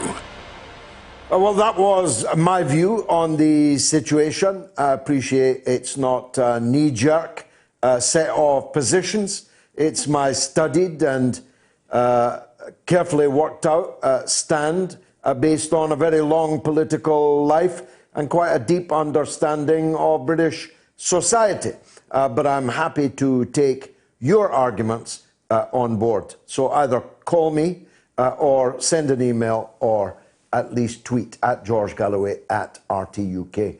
On our poll, the first poll of the evening, were the protesters in London on Saturday patriots or right-wing thugs? A, patriots, 30%. B, right-wing thugs, 70%. 1,322 people have voted so far, and this particular poll closes at 9 o'clock. Let's take some more calls. Malcolm is in Glasgow. Let's hear from him. Fun and games up there today, Malcolm, from what I've seen. Fun and games? I missed that, George. What happened there? Well, George Square, there was running battles, and although the Queen's finest were down to protect the statues that nobody was threatening, and the police were waddling rather than running after them. Fine figures of men and women. The boys in blue were not. Malcolm, go ahead. Yeah, well, I turned off mainstream media a long time ago. I get my news sources from the internet and shows like yourselves. I don't listen to the mainstream anymore. George, I'm normally on the same page as you, but this one I think you've got it wrong. And in terms of before you ripping me a new one like you did with the Senate in the early 90s, I'll have to give me a quick introduction, 30 seconds, okay? Of course. Right, so, I think we've come a long way. You had my grandmother who used to say to me, if I'm getting married, I have to consider the colour of somebody's skin. I had my great uncle who used to pull out his immigration figures at Christmas parties, and that's in my lifetime. And we've now got a situation where there's a grandson who's married a black man. A great niece is carrying a George Floyd placard to a Black Lives Matter march, right? So we've come a long way from in one generation or two generations. But I think what's happening now and what I'm worried about is that I'm seeing the media and I'm seeing politicians teaching the rioters with kid gloves, okay? And when you see that, when you see the mainstream media saying a peaceful Black Lives Matter protest, 60 officers injured, police on the knee, and then all of a sudden you've got your poll today saying these right-wing thugs, right? Now, that's part of the problem. The problem is you're portraying an undercurrent, and that's what led to Trump, right, is an undercurrent that's not getting recognised. Now, these might have been football hooligans, they might be right-wing, they might have said bad things in the past, but if you interview them, not the mainstream, but if you see the interviews on the TV, these guys are actually proud of their heritage, they're proud of Churchill, and they're there to defend that what a large silent majority are actually keeping silent because they're scared. Everyone's scared now, George. Your poll's part of the problem, and you've got to understand the problem, otherwise you get a Trump, and that's what's coming, or a race war, and that's what's coming, and that's my point. Well, we can't have come a long way but still be facing a race war. That would be a contradiction, Malcolm. And if you listen to my opening remarks, I was precisely saying some of what you just said. I didn't draw up the poll myself, but my own words are my own business, my own responsibility, and I ask you to listen to them again after the show, and you'll find that we're not as far apart as you think. Now, you say we've come a long way, and of course, in terms of politesse amongst decent people, we have. No one would talk of and certainly not to minority ethnic community citizens in the way that in my own youth people did. And I'm, I think, older than you. So you can imagine it was even worse than it was when you were growing up. In that sense, we have come a long way. But if you're black in Britain, you're 5 times more likely to be stopped and searched by the police. If you're black in Britain, you are much more likely to be poor. You are much more likely to be sent to prison, even for crimes which very few white people are sent to prison for, like possession of small amounts of marijuana, for example. If you're black in Britain, you're much more likely, massively more likely, to have caught and even died from the coronavirus in Britain. So we haven't come a long way in every regard. If you're black, you're more likely to be unemployed. If you're black, you're more likely to be in insecure work. If you're black, you're much less likely to be promoted.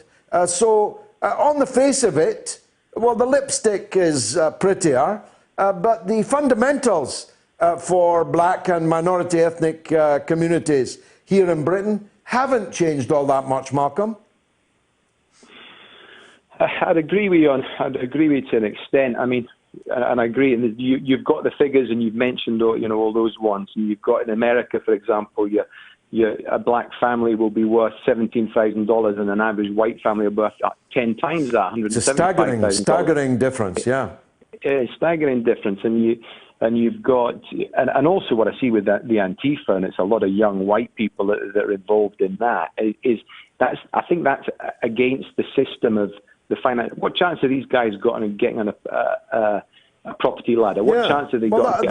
Malcolm, that's what I said.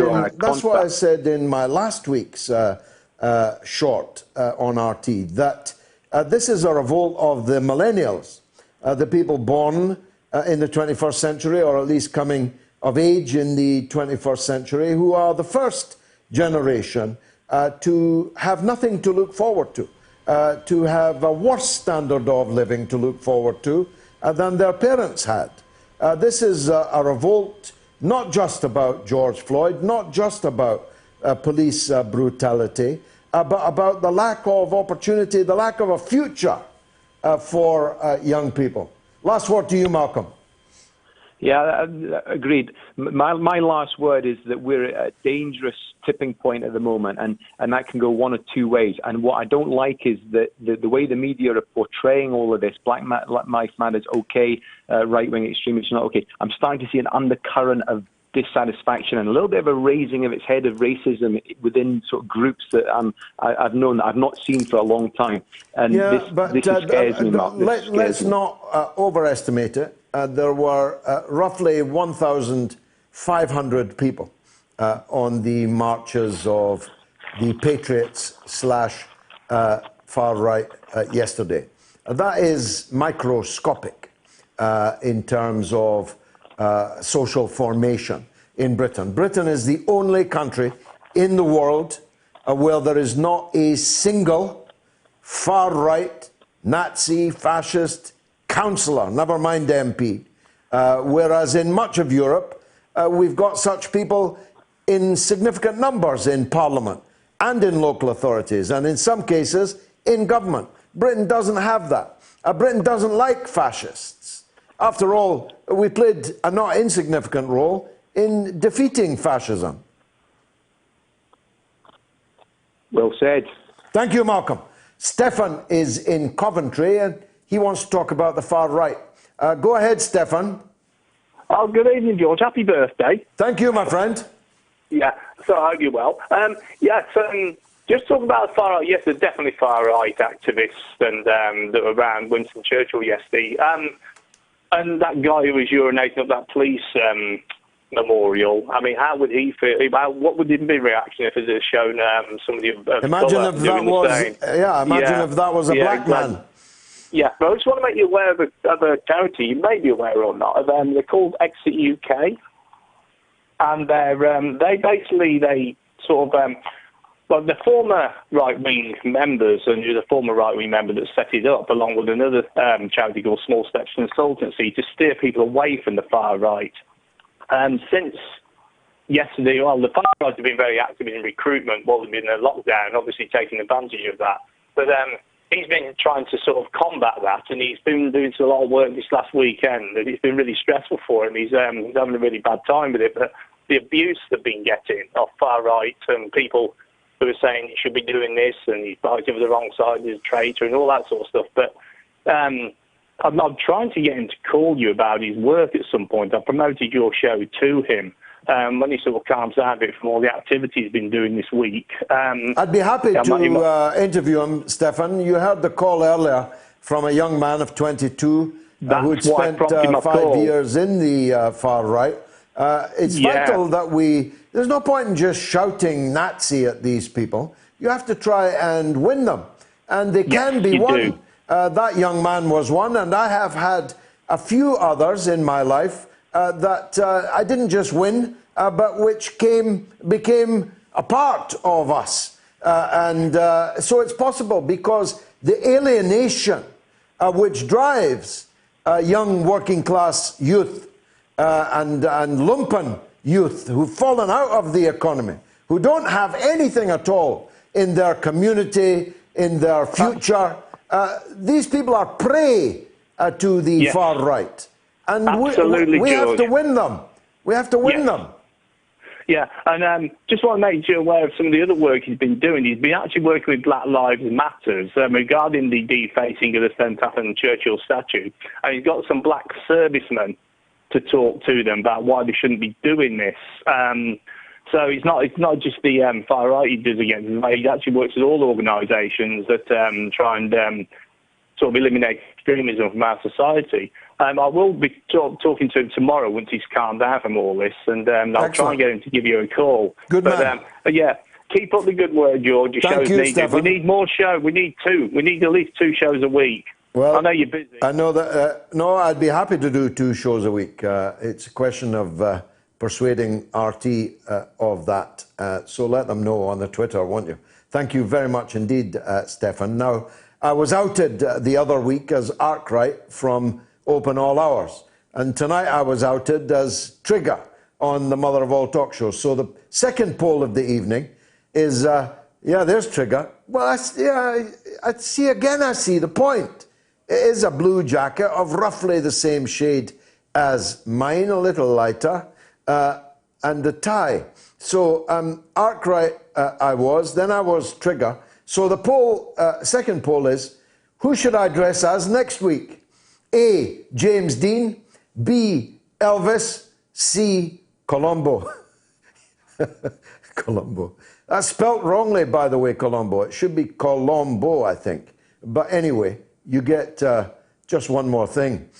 You can vote, or you can suggest your own options in the comments on the new Twitter poll, which is open right now. But first, the news with Jamie Lowe. Curious about our curriculum? Have something to say? Then call us now to join the debate on the Mother of All Talk Shows with George Galloway. Tune in every Tuesday to Loud and Clear for a regular segment called False Prophets, a weekly look at Wall Street and corporate capitalism, where we talk about the big economic issues of the week from the point of view of working people, the poor, and the U.S. position in the global economy. Join us this Tuesday and every Tuesday with financial policy analyst Daniel Sankey right here on Radio Sputnik. It's time to double down with Max and Stacy. Yeah, double down. We're talking markets, finance, business, economics, ka-ching, bling, just about everything money related on Sputnik. It's called Double Down. We're asking, are dead cats bouncing or have fundamentals changed? That's this week on Double Down.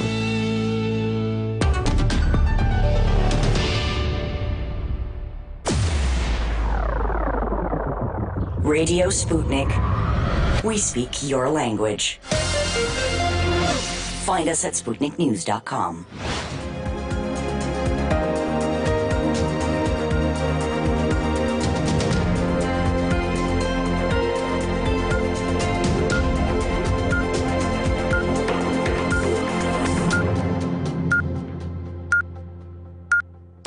Radio Sputnik News.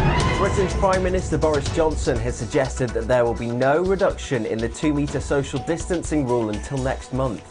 He's launched an urgent, comprehensive review into the coronavirus guideline following pressure from businesses and the leisure industry to reduce the distance to 1 metre. However, he revealed today that the 2-metre rule would remain under review until the next stage of the government's planned reopening of the economy in England, scheduled for the 4th of July.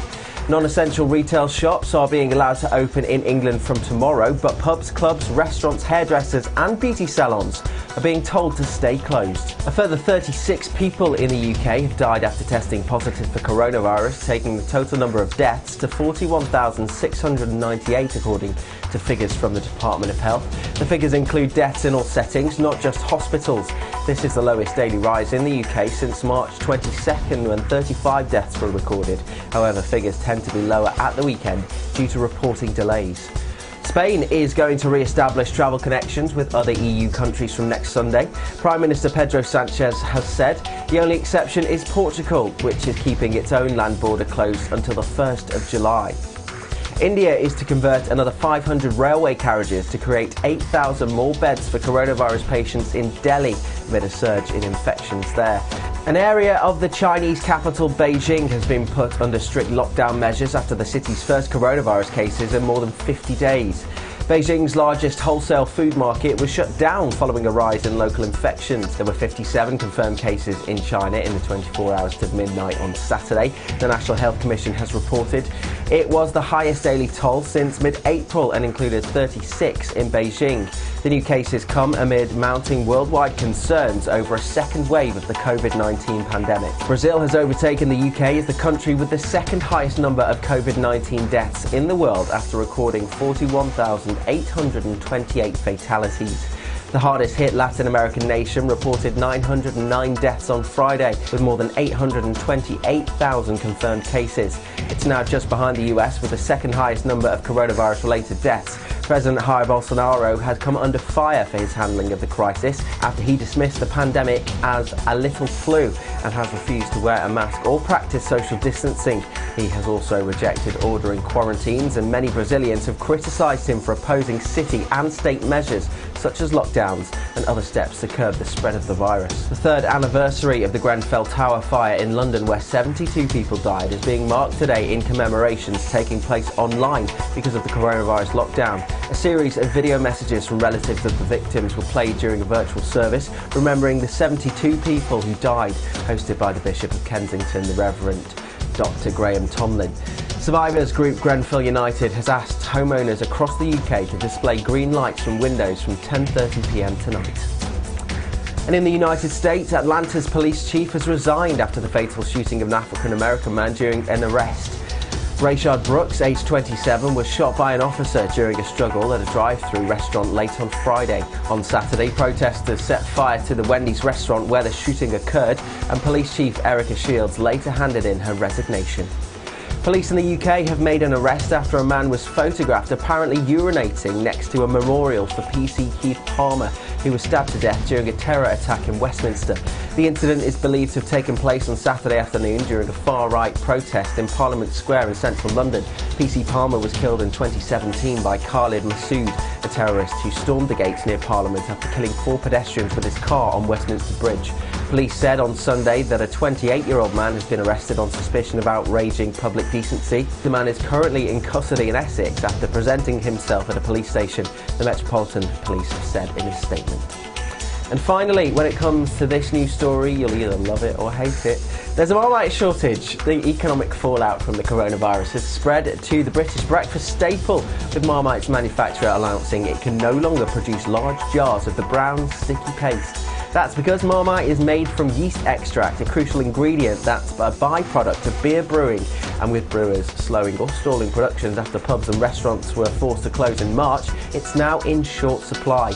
The company confirmed that stock levels were being affected, adding, as a temporary measure, we've stopped production of all sizes apart from our 250-gram size jar. Now, that's not going to affect my breakfast anytime soon, but will it affect yours? That's the latest here on Sputnik News. I'm Jamie Lowe.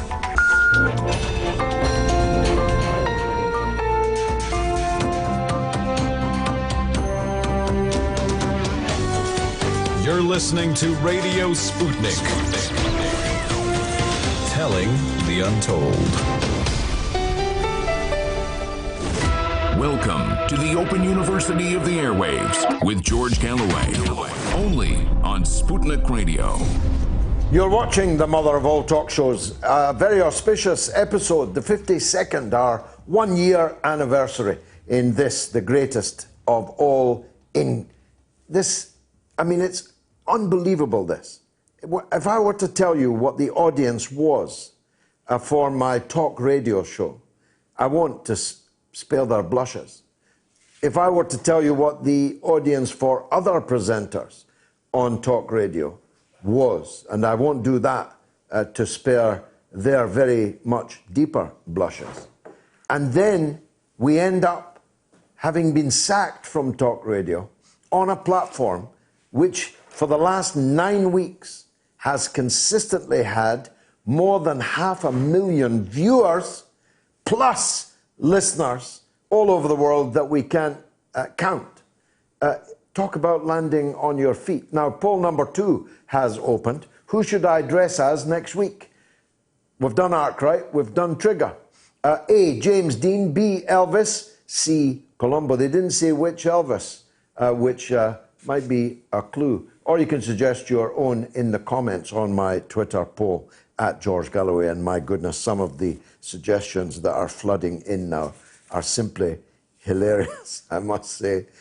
Some of them quite offensive too. Now, throughout the coronavirus crisis, we have been joined by our very own Moats medic, Dr. Ranjeet Brar, who is a doctor and a surgeon, and a solid guy from every single perspective. And he joins us again now on the day, Doctor, that Hancock says we only had 30-odd deaths. I think it was 34, 39 deaths today. They're getting on top of it. Do you believe it? Hi, George. Pleasure to be back with you, and happy birthday on the first birthday of the show on this platform. It's great to be with you. Thanks. In terms of getting on top of COVID, there's no question that we are coming down the slope of the first peak of the virus. We know that there's always a decrease in the deaths that are reported at the weekend, and that's simply for the reason that there are fewer staff around to report and register them at the weekend, and you find a large number of hospital deaths are in fact then registered on the Monday, which is why there's that uneven distribution of deaths. Doesn't mean that fewer people actually are genuinely reflected in that number 36. If you look at the last week, most days there have been more than 200 people each day who are still succumbing tragically to this pandemic as it's affecting our country. So it is still a problem that is very much with us, though, I totally understand that people are fed up to the back teeth of lockdown, but that's something which is attributable really to the manner in which, as we have discussed several times, that we as a nation have dealt with the problem. And I'm afraid that there is still some way to go before we are rid of this topic. Well, there's cabin fever, undoubtedly, amongst significant numbers of British people. There was a mass rave in the Manchester area yesterday, in which one young person died from an overdose. 3 people were stabbed, and it looked like many hundreds of people were not 2 meters from each other, but were dancing cheek to cheek. And the stores open tomorrow. The schools, having opened, have now closed for the most part, and therefore the stand taken by you and me earlier in this series of interviews that we've done has been vindicated. But the stores opening is going to lead to a very considerable new level of danger if the virus has not died out. Are there any reasons to believe that, I don't know, the sun or the heat or the extent to which many of us may already have had this and now therefore be immune to it? Are there any reasons to be cheerful? I'm always of a cheerful and optimistic disposition, George, but that shouldn't blind us to the facts. So as we said last week, Still probably only 7% of the British population have had this virus, and on the back of that 7%, the official figures are 41,700, but the excess mortality figure is that 65,000 people have died from coronavirus in the United Kingdom. And that's a very large figure, which would, if we took the proper excess mortality figure, put us at a rate of over 900 deaths per million of the population, and still less than 10% of the population been exposed.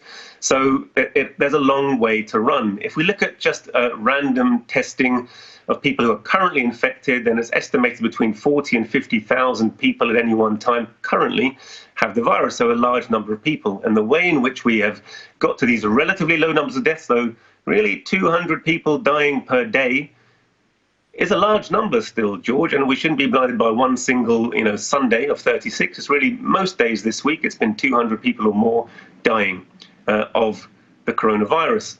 And I can tell you from my own experience in hospital, there are sporadic outbreaks on wards and within the hospital, which reflects the fact that this virus is still very much prevalent in the population. And so there's an ongoing debate about our factors and the measures we can take in order to minimize the risk of, really a kind of exponential growth phase reestablishing itself.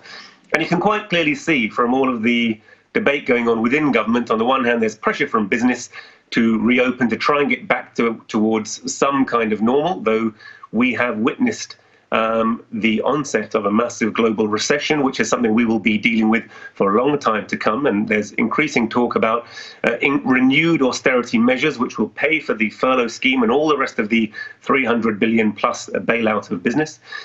So, really, as soon as we take our foot off the brake, we'll be dependent on much greater testing and isolation. Now, there's some indication that testing has increased, but there's so much misinformation about testing that's very hard to pin down the real number of individual people rather than the alleged number of tests that have been performed. So I guess the reason to be optimistic is now we do have testing, we have a much greater testing capacity. We have geared our health system in a way to deal with coronavirus, but the downside of that, of course, is that we have turned off a lot of the normal day-to-day elective activity, which itself will have an impact on the health of our population. So there is every reason to fear that we are rather closer to the beginning of this problem than the end, George. In which case only a vaccine would put people's minds at rest and perhaps save us. How goes the fight to find a vaccine? So the trials are ongoing. As we've said, there are over 100 trials worldwide. The two which tend to dominate the headlines, there are a couple in China, one in particular by Sinovac, which is in the stage 3 trials. And they have developed a vaccine, which they're in the phase 3 test of. They've shown it to be safe on large-scale trials, and they've shown it to be efficacious, producing detectable levels of antibody to the spike protein of the coronavirus in more than 90% of the patients that they've vaccinated. So it's a pretty impressive result, and they are getting close to a stage where they can say it has worked in large-scale trials. They're engaged in that now. They're performing those large-scale trials principally in Brazil, where we've seen increasing numbers in Brazil, in Russia, in India. And again, we've only really begun to appreciate how widespread the virus is there. The other vaccine which has got a lot of press coverage is that partnered between AstraZeneca and the Jenner Institute at Oxford University. There was some equivocation about its efficaciousness in the trials that I initially looked at in their animal trial in particular. But it does seem that they are engaged in wider scale trial. They've secured a lot of deals to produce many, many doses of the vaccine. So they've secured deals to sell 400 million vaccines to the United States, 300 million this week to the European Union, principally Germany, France, the Netherlands, and Italy. And they already have a pre-existing deal for 300 million doses for the UK. So I very much hope that that will prove efficacious, but the jury is out, and they also are moving their preparing for their phase 3 trial, which will be principally held in the United States and Brazil. The United States, as we know, is responsible for 2 million of the world's almost now 8 million cases, and very many of the deaths. So that's the state of play. Nothing ready for consumption. I remain, sanguine that increased antibody testing will allow us to see who has and hasn't had the virus, and then an effective vaccine, if it's developed, absolutely can represent a way forward for the world from this, really rather perilous current state of affairs, George. Now, help me with this. Obviously, the AstraZeneca product is being produced for profit, but the Chinese initially said that they would make their vaccine available at cost price to the world. Are they still saying that? And in which case, where do I get my Chinese vaccine?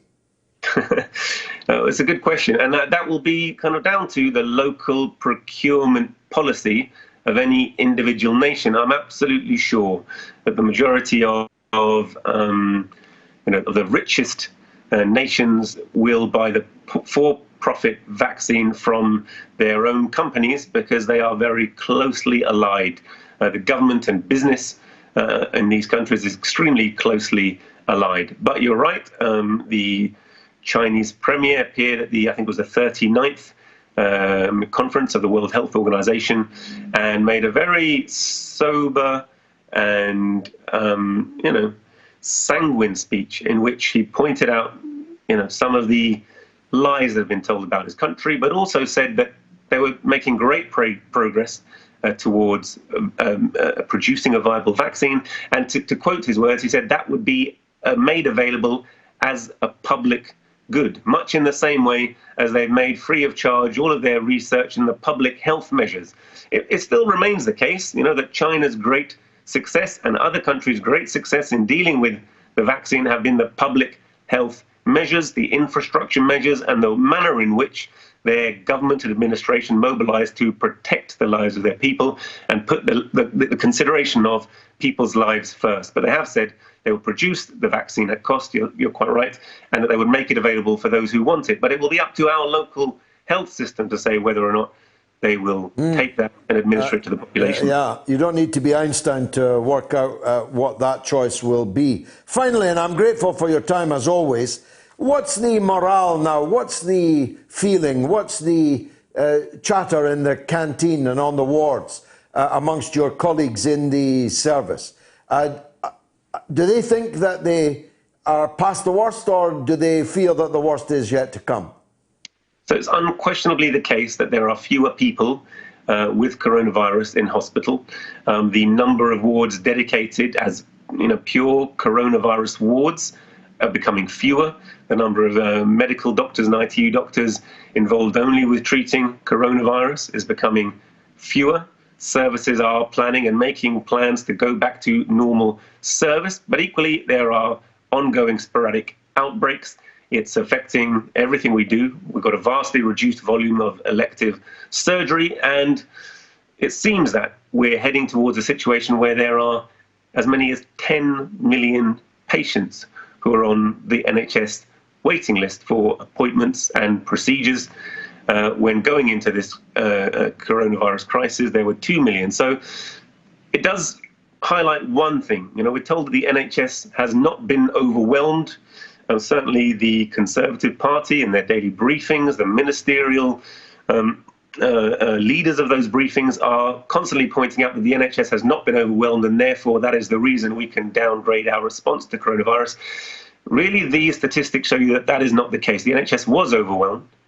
It wasn't totally overwhelmed. We were able to treat people and admit them, but only by really stopping all normal activity of the National Health Service. And really that amounts to having been overwhelmed. And it shows you the results of ongoing privatization, the results of decreased bed capacity, and the legacy that we are leaving, really, of an undercapacity to deal with the day-to-day health needs of the British population. And coronavirus has exacerbated that and, held the mirror up to it, but has not been the sole agent of it, rather than policy. Well, look, take from me to you and through you to the NHS the congratulations of all right-thinking people for everything that you have done, but on this occasion, for saving the life of the great national treasure, Michael Rosen, who might even be listening to the show this evening. This former children's laureate,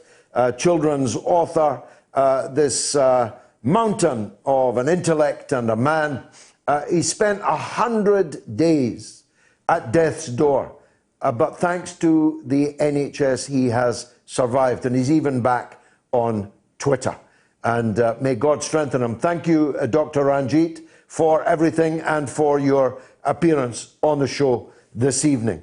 I appreciate that. Poll number 2, who should I dress as next week? A, James Dean, a disappointing 11. It shows I'm getting old. B, Elvis, not in the Vegas years, I hope, 32%. But Colombo well out in front, as I suspected he would be, at 57%. Other suggestions are James Bond. Have we got a picture of him? Well, Sean Connery, pushy galore. Uncle Albert?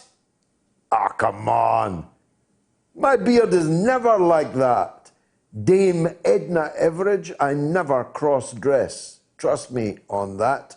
And there are many, many others. Extraordinary. Danny Blaine says, Uncle Albert with Trigger suit on. Thank you very much. Let's take a call from Ireland, from Dave. Go ahead, Dave. Hello, George. Hope you're well. I was listening to your monologue. Yes. And I was interested in you talking about, and I don't know whether I got this right, so I need to ask the question. Were you saying that Rhodes had slaves in Rhodesia? I'm saying that Rhodes systemized a system of segregation which paved the way to apartheid, not least in the country called after him, Rhodesia. Oh, I don't have a problem with that. That's fine. I thought I'd heard you say that. Well, that there was slavery in Rhodesia, but you know, slavery is. He was responsible for. Slavery is a very specific term. No, he was responsible for mass deaths amongst Africans, and he invented, you could say, a system of apartheid which was later used ruthlessly in Rhodesia and in South Africa. That's what I was saying about him. Okay, that's fine. As long as, because I was born and grew up in the country, and we certainly wasn't utopia, but it just concerns me that, like we had the white nutcase in America that used Rhodesia as a reference point. And then other people on the other side. I love Zimbabwe, by the way, Dave. I've visited it many times. I love it. I love absolutely it. I love the it, country. and I miss it. And it is Zimbabwe. It is not Rhodesia. But unfortunately, it's not doing well right now. No, it's got many problems. But there's too many people around the world who don't understand the country and the people. Yeah, it's beautiful country. It's beautiful people. Totally. Its history is not perfect. We have Rhodesians like my dad and my uncle who flew a Spitfire in the Battle of Britain. His Spitfire was called the Dominant Factor. We cannot march in remembrance of our fathers and uncles who fought in the Second World War. So there's a lot of bitterness. Well, wasn't Ian Smith a pilot at the Battle of Britain? Ian Smith was a pilot. He was shot down 5 times. He worked with the Italian resistance. So, there's shades of grey, unfortunately. Well, history ain't no morality play, Dave. That's right. Which part of the country are you from? I'm from Bulawayo, from the south. I knew you were going to say that. And it's one of my favourite places in all the world. George, here's the look. I don't have a problem with anyone saying what you said about Rhodes. No problem at all. I have a problem with when they start talking about slavery in Rhodesia. But you know that at the end of the day, you know this, that Rhodes, when he died, his body was taken back to the Metopus, and he got an Amandabeli escort. So the Amandabeli in the area went down and protected his body and let it rest in the Metopus. Now, I don't understand that, but no. But well, it's called the Stockholm. It's called the Stockholm syndrome, Dave. Thanks for your call. I appreciate it. I've got to go to my hometown. Andy is in Dundee. Go ahead, Andy. Happy birthday, George. Thank you, son. Yeah, mate, I'm for it because you seem to be eulogising Churchill quite a bit, like. And what it is my grandfather was a prisoner of war for 4.5 years in Japan. Uh-huh. And he blamed it on Churchill. He never fired a shot in anger while he was in the army. What happened was, when the Japs overrun Singapore, there was boats full of thousands and thousands of British troops going into Singapore, into the harbour. Mm-hmm. And Churchill knew, before they docked in that harbour, that the Japs had overrun it. And he told the soldiers on their boats, just surrender to the Japs. I don't think that's true. My grandfather hated them to his damn day. Well, a lot of people in Dundee hated him and turned his car over. I can't he got chased through the streets and that like that. He vowed that the grass would grow in the streets of Dundee, as indeed it then did, after he was defenestrated as the MP for Dundee. All I've got time to say is this, Andy.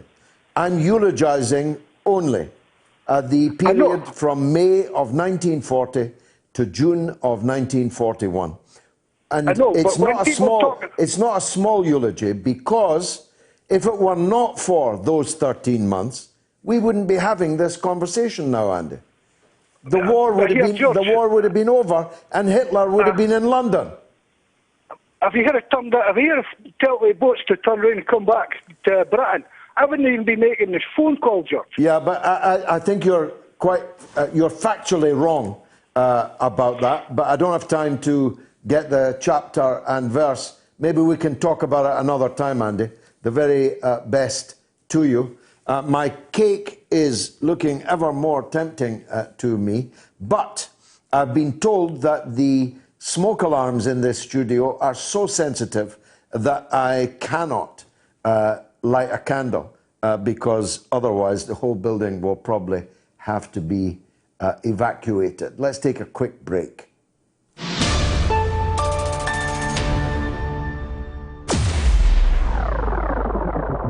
Radio Sputnik. We speak your language. Find us at SputnikNews.com. Tune in every Thursday to Loud and Clear with Brian Becker for the regular segment called Veterans for Peace, where we focus on the contemporary issues of war and peace that affect veterans, their families, the country, and the world as a whole. Veterans for Peace President Jerry Condon joins the show every Thursday. Hear about this and more every Thursday right here on Radio Sputnik. We are above all the latest developments, and we don't take any sides. Radio Sputnik, telling the untold. The mother of all talk shows, with George Galloway. The world is our classroom, and you're welcome to sit in and join the seminar. Still the same figures. Who should I dress as next week? James Dean, 11%. Elvis, 32%. And I want to stress it's Elvis before the Vegas years. And Columbo, 57%. You can vote on my Twitter feed. A lot of great suggestions coming in. Sprung Spar says James Bond. I like that.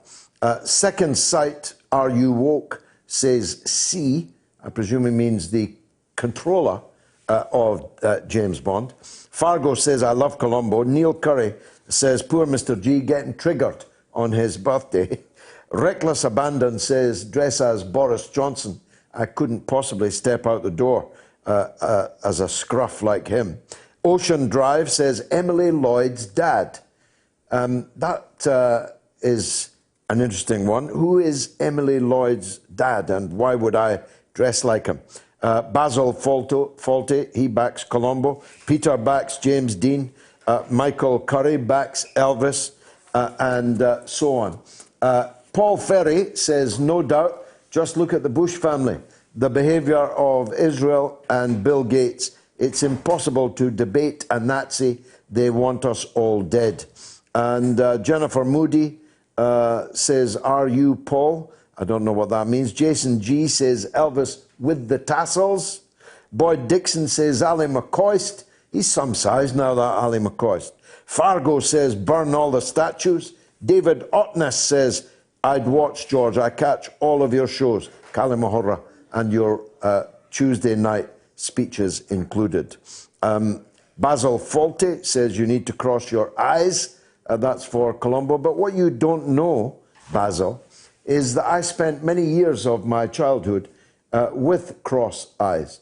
The cross was corrected cosmetically, but my left eye then and now doesn't work all that well. So for some bizarre reason, I was told to wear a black patch over my left eye, and I did that for many years of my childhood, taking it off only for the World Cup final in 1966. So once, and there are pictures to prove it, I did look like Colombo with a cross eye.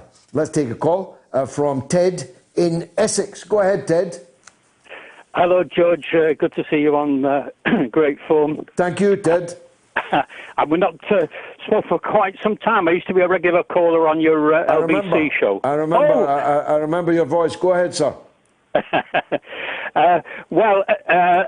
Whatever you dress, I'm sure you'll be able to carry it off as one mod to another. You've got a great sense of style. Have you ever been to Modfather, the store in Camden Lock Market? Oh no, Camden Lock. I'm a bit aversive. I've not seen it. It's fantastic. It's totally fantastic. If you're ever that way, just park up and go into Modfather. Totally fantastic shop. You've got everything. You've got Harringtons. You've got Ben Sherman's. You've got everything that you and I love. Brilliant. I'll make an exception for that then. Okay.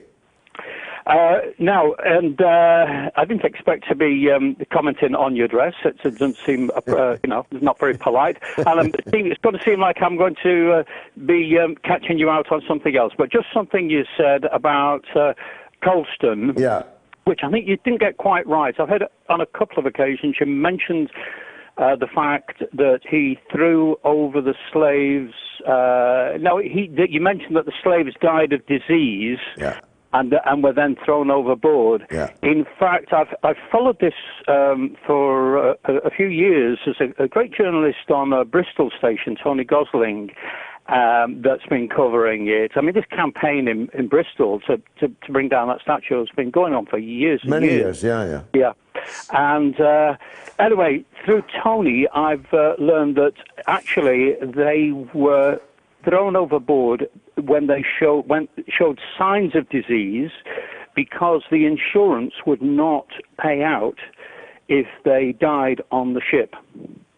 So we had to get. So the interesting thing here is that the economics. That makes it worse.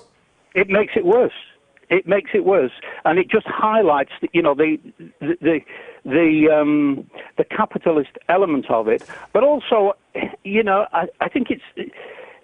How often have we heard it said today, oh, well, we can't do that for insurance reasons. Our hands are tied. Very often when we want to do something for the sake of decency, difficult to find an example at the moment, but, that's it. Oh, it's like health and safety, but the insurance, we don't talk about it. I mean, we sign a contract when we insure our car, and we sort of tick a box, or we agree that we won't admit responsibility if we have an accident. Yeah. So we're going to tell lies on behalf of the insurance company. Wow.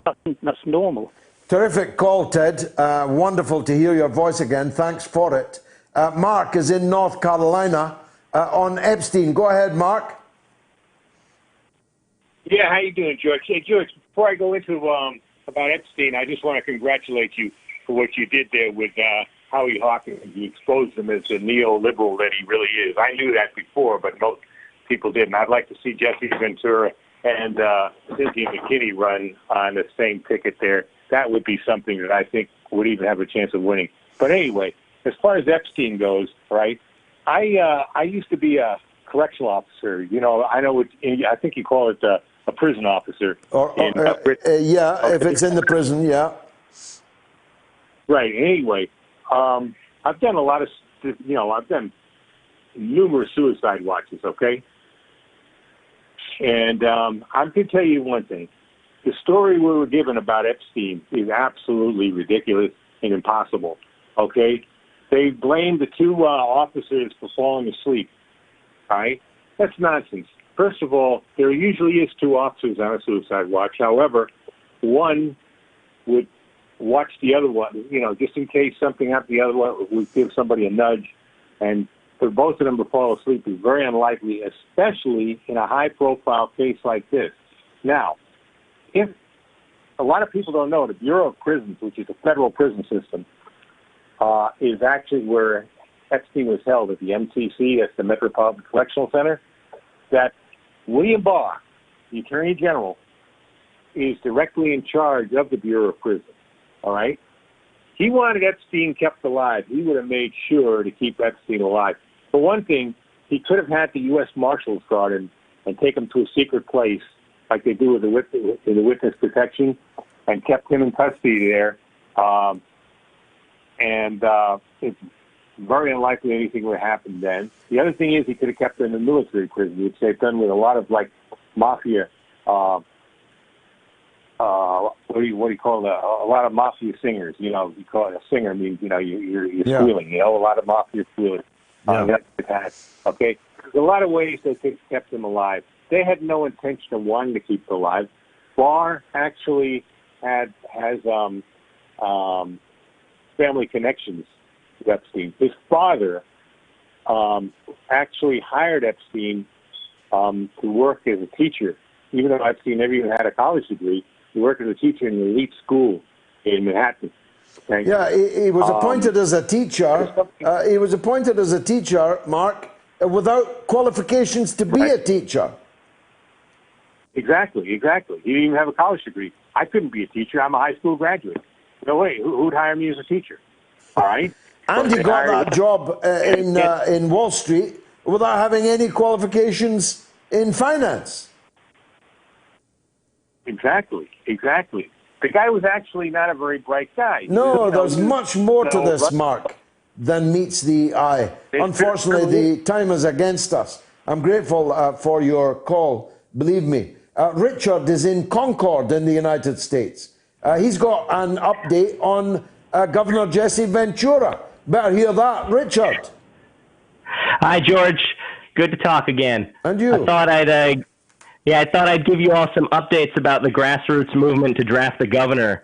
We were listening here, and we all thought it was kind of funny that candidate Hawkins said that the governor had endorsed the party because earlier this week, actually last week, the governor rescinded his endorsement of any presidential candidate other than himself in multiple interviews due to what he heard was some factions in the party that are battling over control right now. He still supports the ideas of the party, and obviously down ballot has encouraged us to vote green. But the governor made it very clear he's going to be writing himself in on his own ballot in November, and he encourages anyone else to do the same if they support his ideas. Well, Howie asked us if he could come on the show.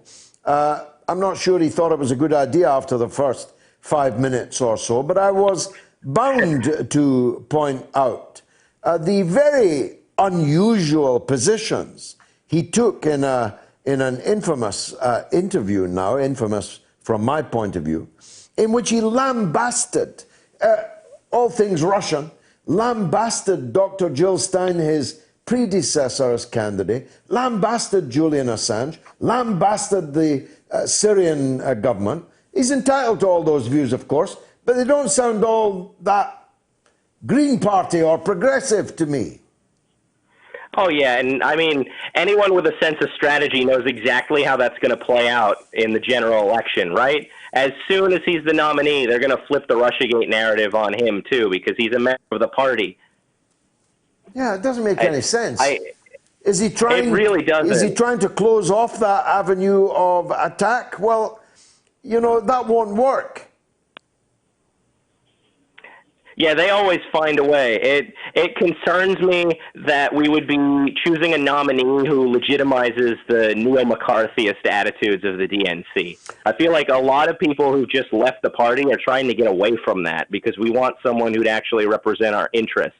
And that's buying right into the same narrative. Even if one could forgive that unfortunate interview and the views he's got on these things, surely the main reason for drafting Jesse Ventura is that everybody in America knows him.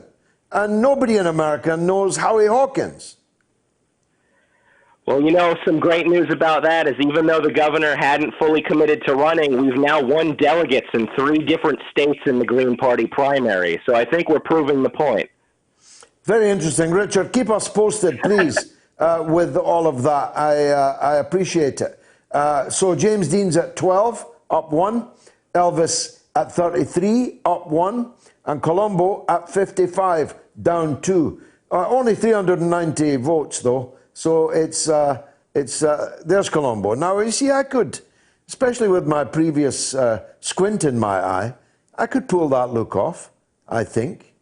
Although there's a danger of looking like Arkwright, isn't there? Wasn't that how I got done as Arkwright? Anyway, I better get through some more of the social media. Boyd Dixon says Andy Gorham, the Rangers goalkeeper. Boyd Dixon says Mark Hateley. Mark Hateley was a fine-looking man. Aria Scola says, one private eye like Colombo and blocking shots like Mutombo. I don't know what any of this means. Boyd Dixon then gives me another Rangers suggestion. Trevor Stephen, and so on. He also gives me Terry Hurlock. My goodness, that's a name from the past. Jobs Not War says Wurzel Gummidge. Thanks, mate. And Freemo, 515, says, your American guests are almost incoherent this week. Let's hope next year is better. And somebody says Andy Panday. Somebody says Thatcher was on meths. Oh, dear. Some of the people sending these things in are on meths. Lisa Ann on tweets says, you get all nasty people in all races. That will never stop. If anything, after the last 2 weeks, it's going to get a lot worse. And Flint, quarantined in Colombia, says what you said in regards to yesterday's protesters. This is incredibly gullible of you. These same football hooligans are used to delegitimize Brexit as a racist endeavour, something you know to be false. Yet you swallow this simplistic narrative wholesale. What have I swallowed wholesale? The whole world has seen these so-called football supporters Sieg Heiling and goose stepping and pouring vicious racist insults on black people. The whole world saw it. In what sense have I swallowed it wholesale? You will never know says about yesterday's protesters, low IQs, that's about it. Stop stirring. They were paid to do it. Were they? Do tell me more. Who paid them to do it? You'll be on a scoop if you have any basis for that allegation, that these people were paid to act like far-right thugs yesterday. How extraordinary. David is in London. Go ahead, David. Hi, George. How are you? By the grace of God, I'm good. Nice to hear from you. It's always nice to speak to you, too.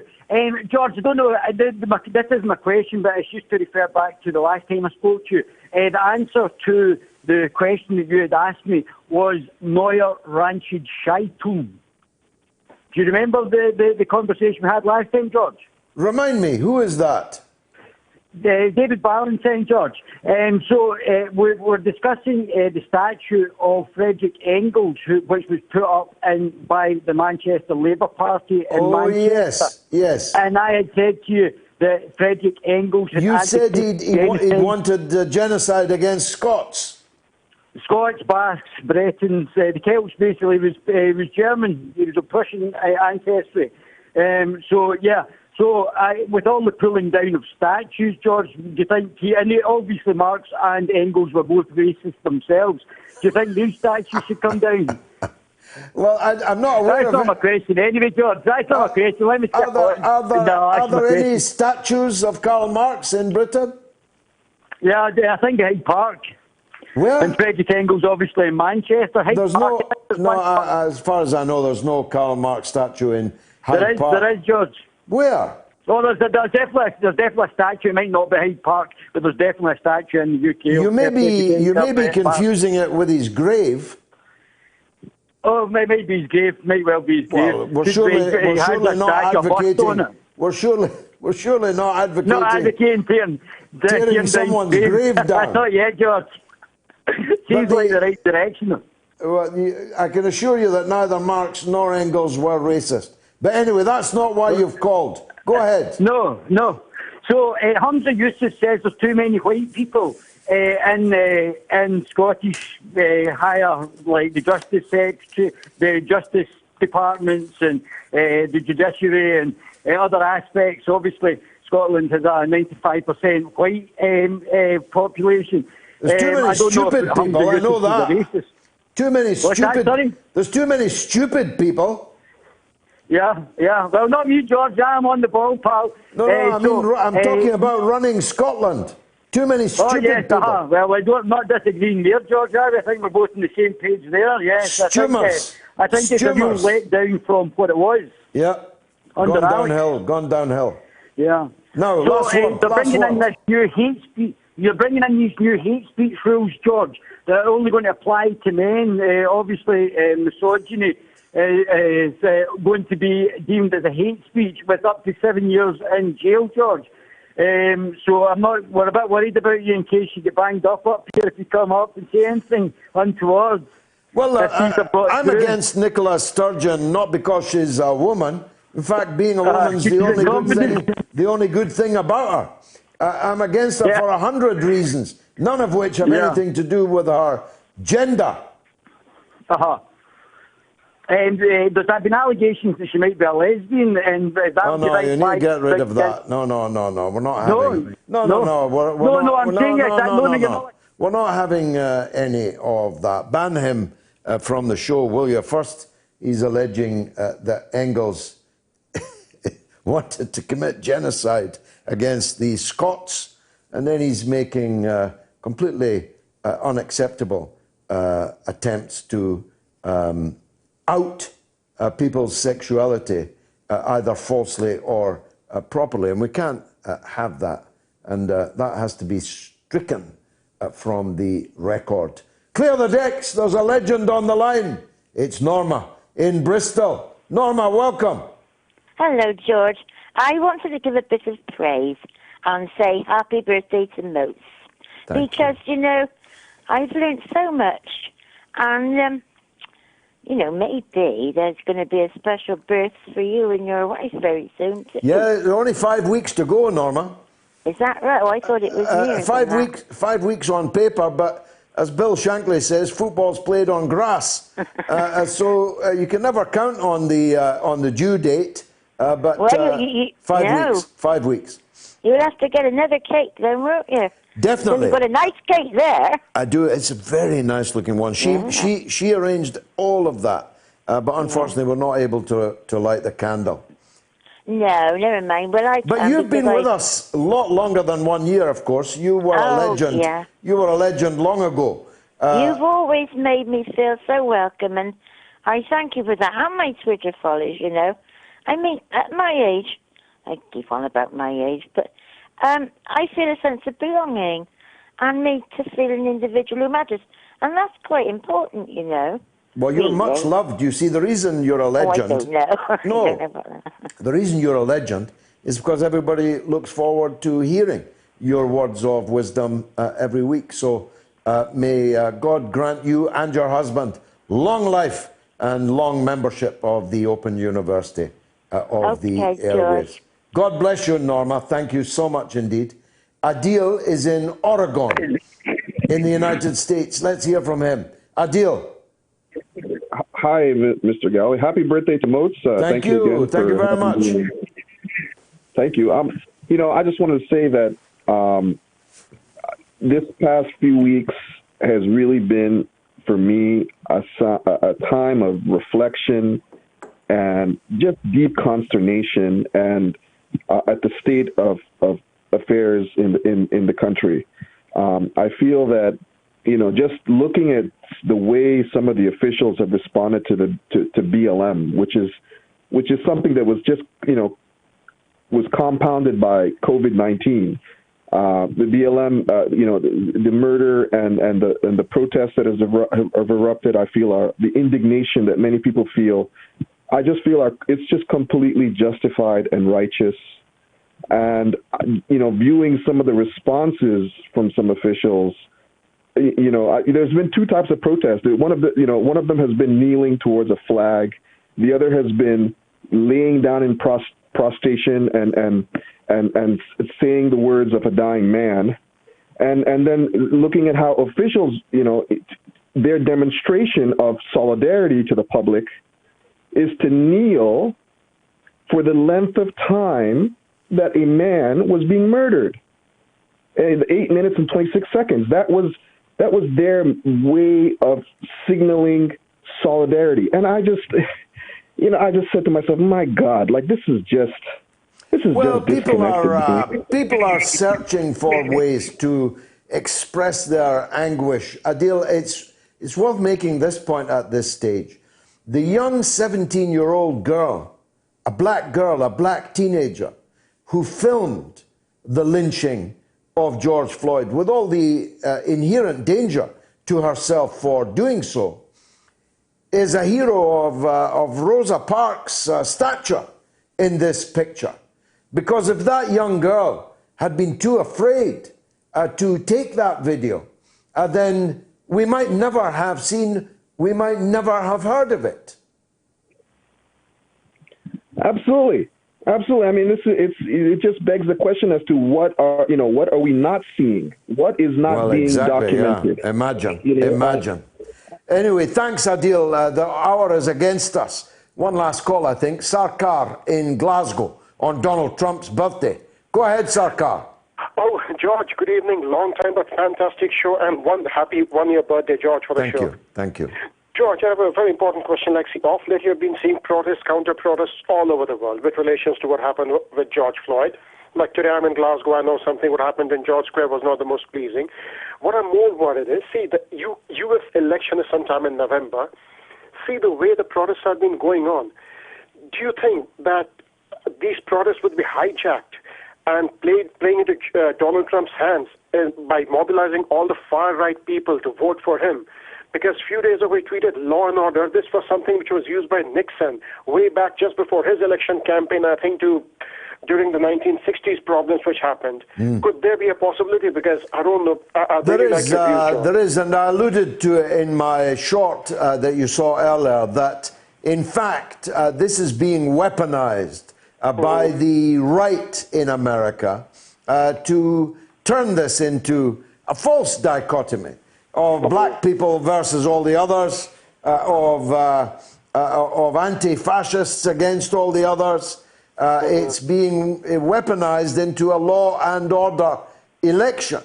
And in that picture, Trump hopes that people will see him as the champion of law and order, which, if you know anything about Trump and his business dealings, is a rum estimation of the kind of man that he is. But it might work. It might be the case that Donald Trump is re-elected in November, in which case fasten your seatbelts, don't you think? Oh my God, I mean, seriously, that Betty Davis line, fasten your seatbelts, is going to be a bumpy ride. Trust me, George, believe me, I've been really disturbed with what I've been seeing, and I personally don't know if the world can take any more of any dictators or any right-wing fanatics as leaders. Honestly, that's my honest opinion. Thank you very much, Sarkar. Alas, that's the last call we'll be able to take. Nigat says, watching yesterday's protests, what is wrong with Britain? Jason says, if the so-called patriots didn't go extreme right into fascism, there'd be no need for Antifa. If they paid more attention to history in school, we'd avoid the stupidness of fascism. Sorry, of communism and fascism, Jason says. And Kenny Ross says, Antifa are a handful of disenfranchised white kids. 40 years ago, we called them punks.